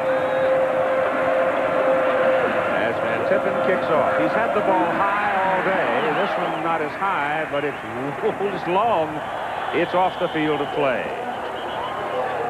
Well, coming up, November 2nd, beginning at 10:30 a.m. Eastern Time on Sunday morning, the New York City Marathon, which annually draws some 20,000 runners. And Grete Waitz, the great Norwegian marathoner, will be back to defend her championship. And probably Lisa Martin, Commonwealth champion, will be the primary challenger for her. Rob DiCostello, I would think, would have to be one of those to be considered as far as the men are concerned. But right now, Jeff Francis swings the ball out. Pass is complete to Keith Davis. And breaking through the blocking is Chris Good. And Chris makes the tackle right about the line of scrimmage. 56 points is the most points scored against a Tennessee volunteer team since 1893. So what's happening here is a little salt in a wound that will probably surface next year. Second down and 10. Francis gets it away, caught by Davis. Davis is short of the first down. Again, Good involved on the play for Alabama, stopping him short of the first down. Mike Adamle. Keith, Alabama is so good that sometimes opponents think that they have 22 men and not 11 men on the field. A certain case of double vision. But don't worry about your vision in this case, because Melanie and Melinda Camp are fraternal twins and great Bama fans, a member of the Spirit Concession, and you're up 56-21. It's not hard to engender a little spirit. This is great. Y'all, this season is just fantastic. We're ready to go to the Sugar Bowl. This is great. Okay, double your pleasure, double your fun. Melinda and Melanie just having some fun, huh? That's right. Go Tide. Roll Tide. Fraternal twins. Got a little tongue-tied, didn't he? He was overwhelmed, mismatched there. That old Adamle. Ball is out on him. 31 now, where it is the first down for Tennessee.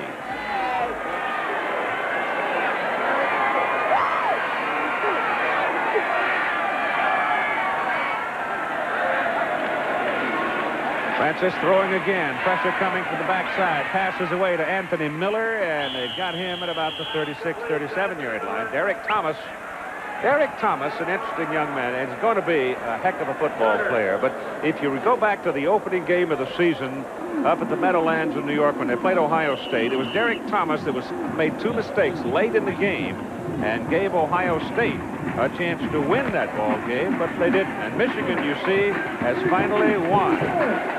Just as time was running out, a field goal for Michigan, and they beat Iowa by 3. The field goals have decided that one for many years. And up the middle, carrying the ball is Vando Davis, and he's got another volunteer first down. Talking about Derek Thomas, you mentioned the two mistakes that he made at the end of that ball game, but he had played a very fine football game to that point. He had. And I think they were mistakes of aggressiveness, which you can coach. He came back the very next week against Vanderbilt, intercepted a pass, and ran it in for a touchdown. 43-yard line, first down, Tennessee. Alabama now beginning to substitute quite a bit. Set up that wide receiver screen for Anthony Miller, and that's a pretty good play by Chris Good right there. That's an outstanding play, Keith, and it's about the third one in a row he's made. This time he read the flanker screen. At first I thought he read it quick enough where he was going to try to intercept it. If he does, it's a touchdown. But then he realized he wasn't quick enough, so he got up and took out the blocker and then reached out and took down the tackler, or the ball carrier rather. Cornelius Bennett's out of the ball game now, and Philip Brown is in, a junior from Birmingham, playing at that linebacker position for the Tide. You got a style like that?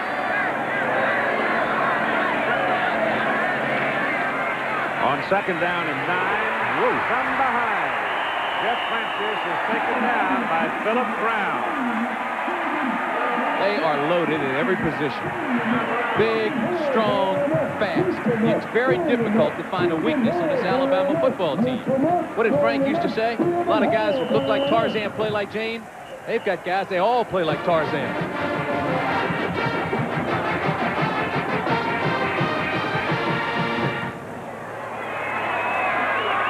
Derek Rushton in there defensively. Darrell Whetstone is in defensively along the front for Alabama as Jeff Francis drops again, fakes it, rolls it out, drops it underneath to Charles Wilson, and down he goes up on the 47. That is short of the first down, and it brings up 4th down.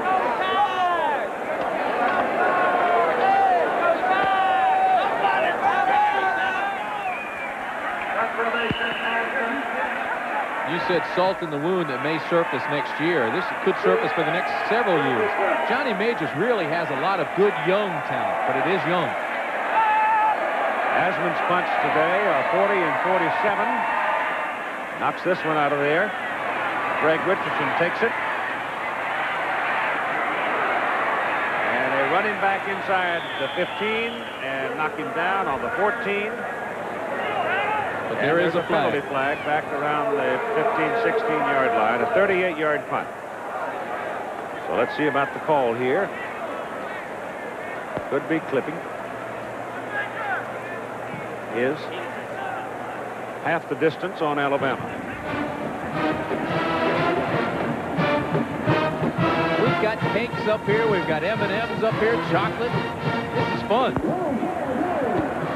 Flipping on the offensive team during the run back. It'll be 1st and 10. David Smith is in at quarterback now. David Castile is in at tailback. And Carlos Robinson is in at fullback for Alabama. So I think the frontliners are gone for the day. Most of them anyway.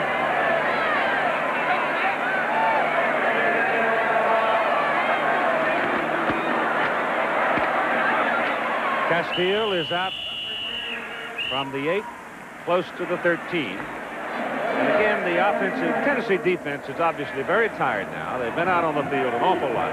They've taken a lot of abuse, and they're obviously tired. So the reserve offensive unit for Alabama is going to blow them off the line of scrimmage probably without a whole lot of trouble. That's a pack of ice is on Gene Jelks.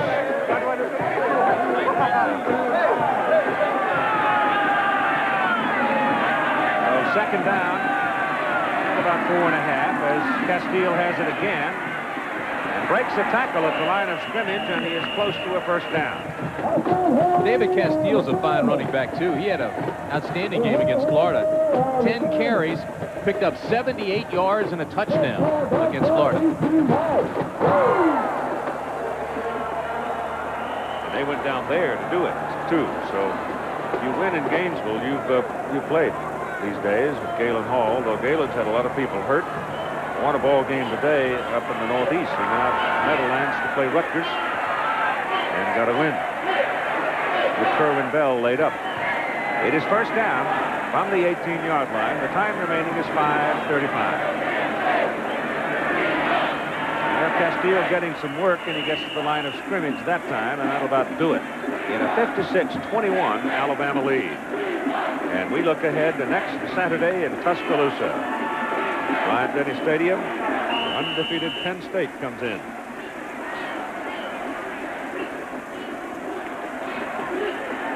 David Smith. Ray Perkins likes him. He thinks he's a good quarterback.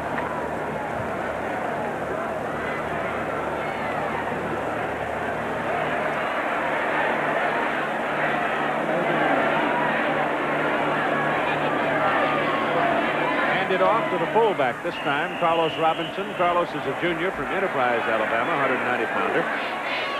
And he gets about 3 yards on that carry.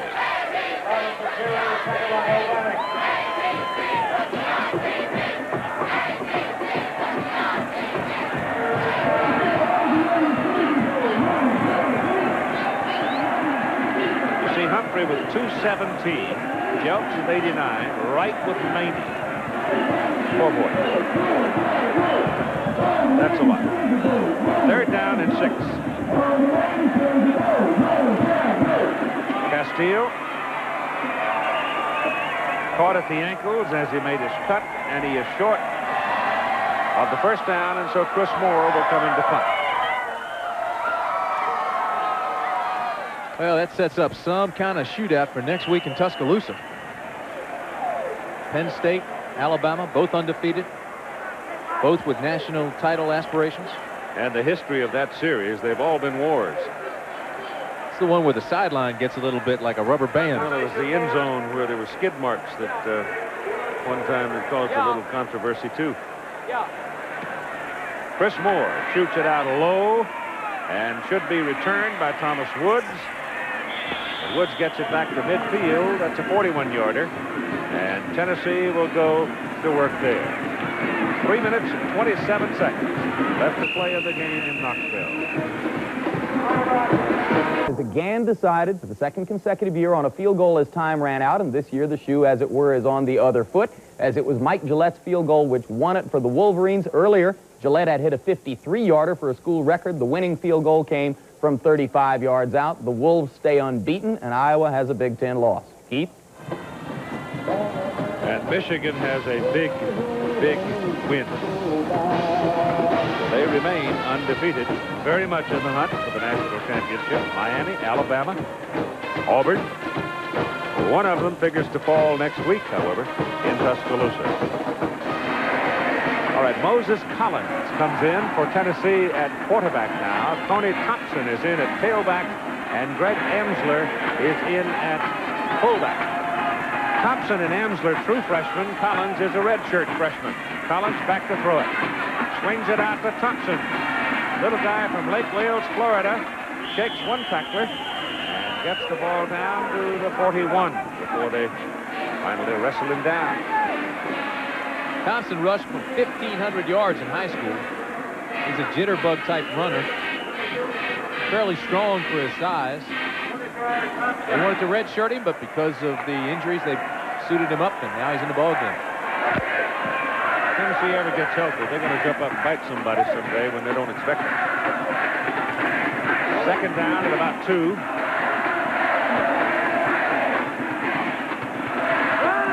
Handoff is to Emsler. He's a 6'3", 230-pounder from Chatham, New Jersey. And looks like he's going to have the first down for the Volunteers. So it's a seasoning time for the freshmen, and they are in there against Alabama reserves primarily, not in the all-together, but mostly. Moses Collins, they say, could have the most athletic ability of any of their quarterbacks, but they say he has to learn the offense. He's got to gain a better knowledge, more composure under fire, and that's why it's good for him to play against a team like Alabama, even though it's out of control right now.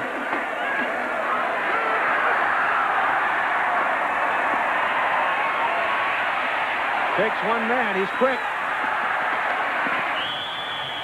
And he's out of bounds down around the 32-yard line.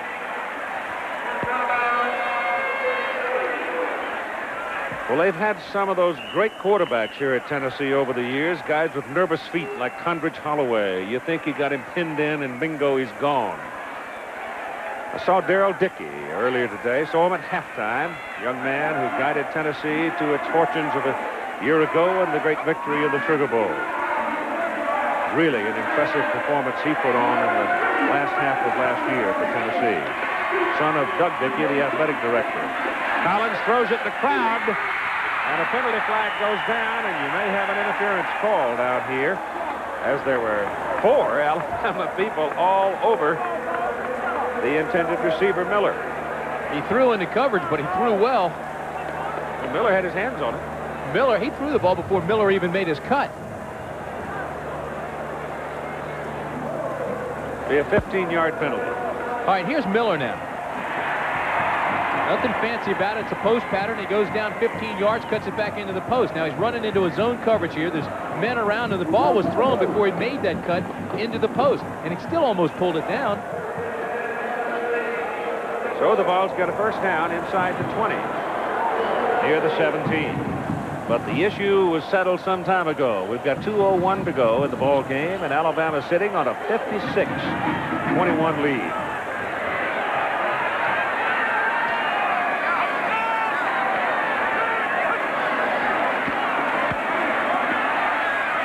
Sideline, Keith Davis. And he gets it down to about 10. And another penalty flag. After this, I don't know, but what Ray might not keep him indoors next week, too. The foul, roughing the passer on the defense. It'll be 15 yards added on to the completed pass. First down.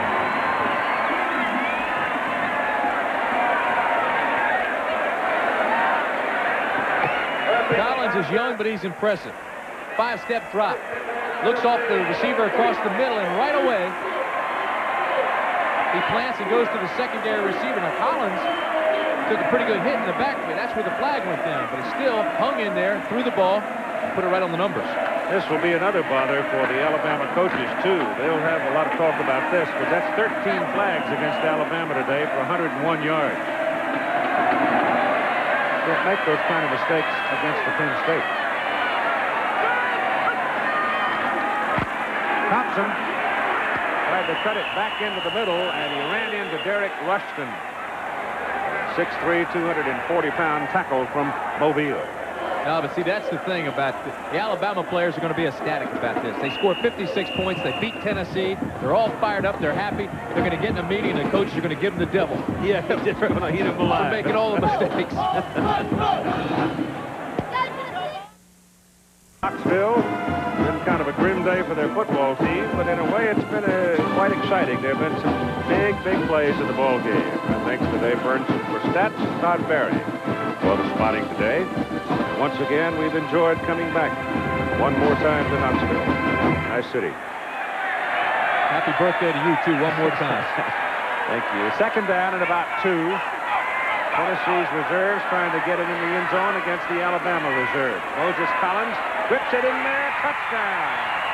Caught by Terrence Cleveland. Second of the day. You would think that Tennessee just took the lead by looking at Moses Collins. He is an exciting young man.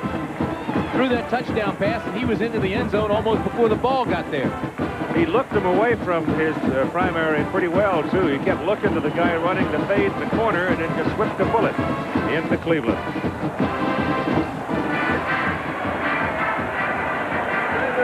Yeah, you know the defensive coach is going to be growling at Alabama with 28 points having been scored against them. Because they came in here with nobody having scored on them for 6 quarters, and they hadn't given up a point in the second half of the last 3 ball games. Tennessee burned them today for 28.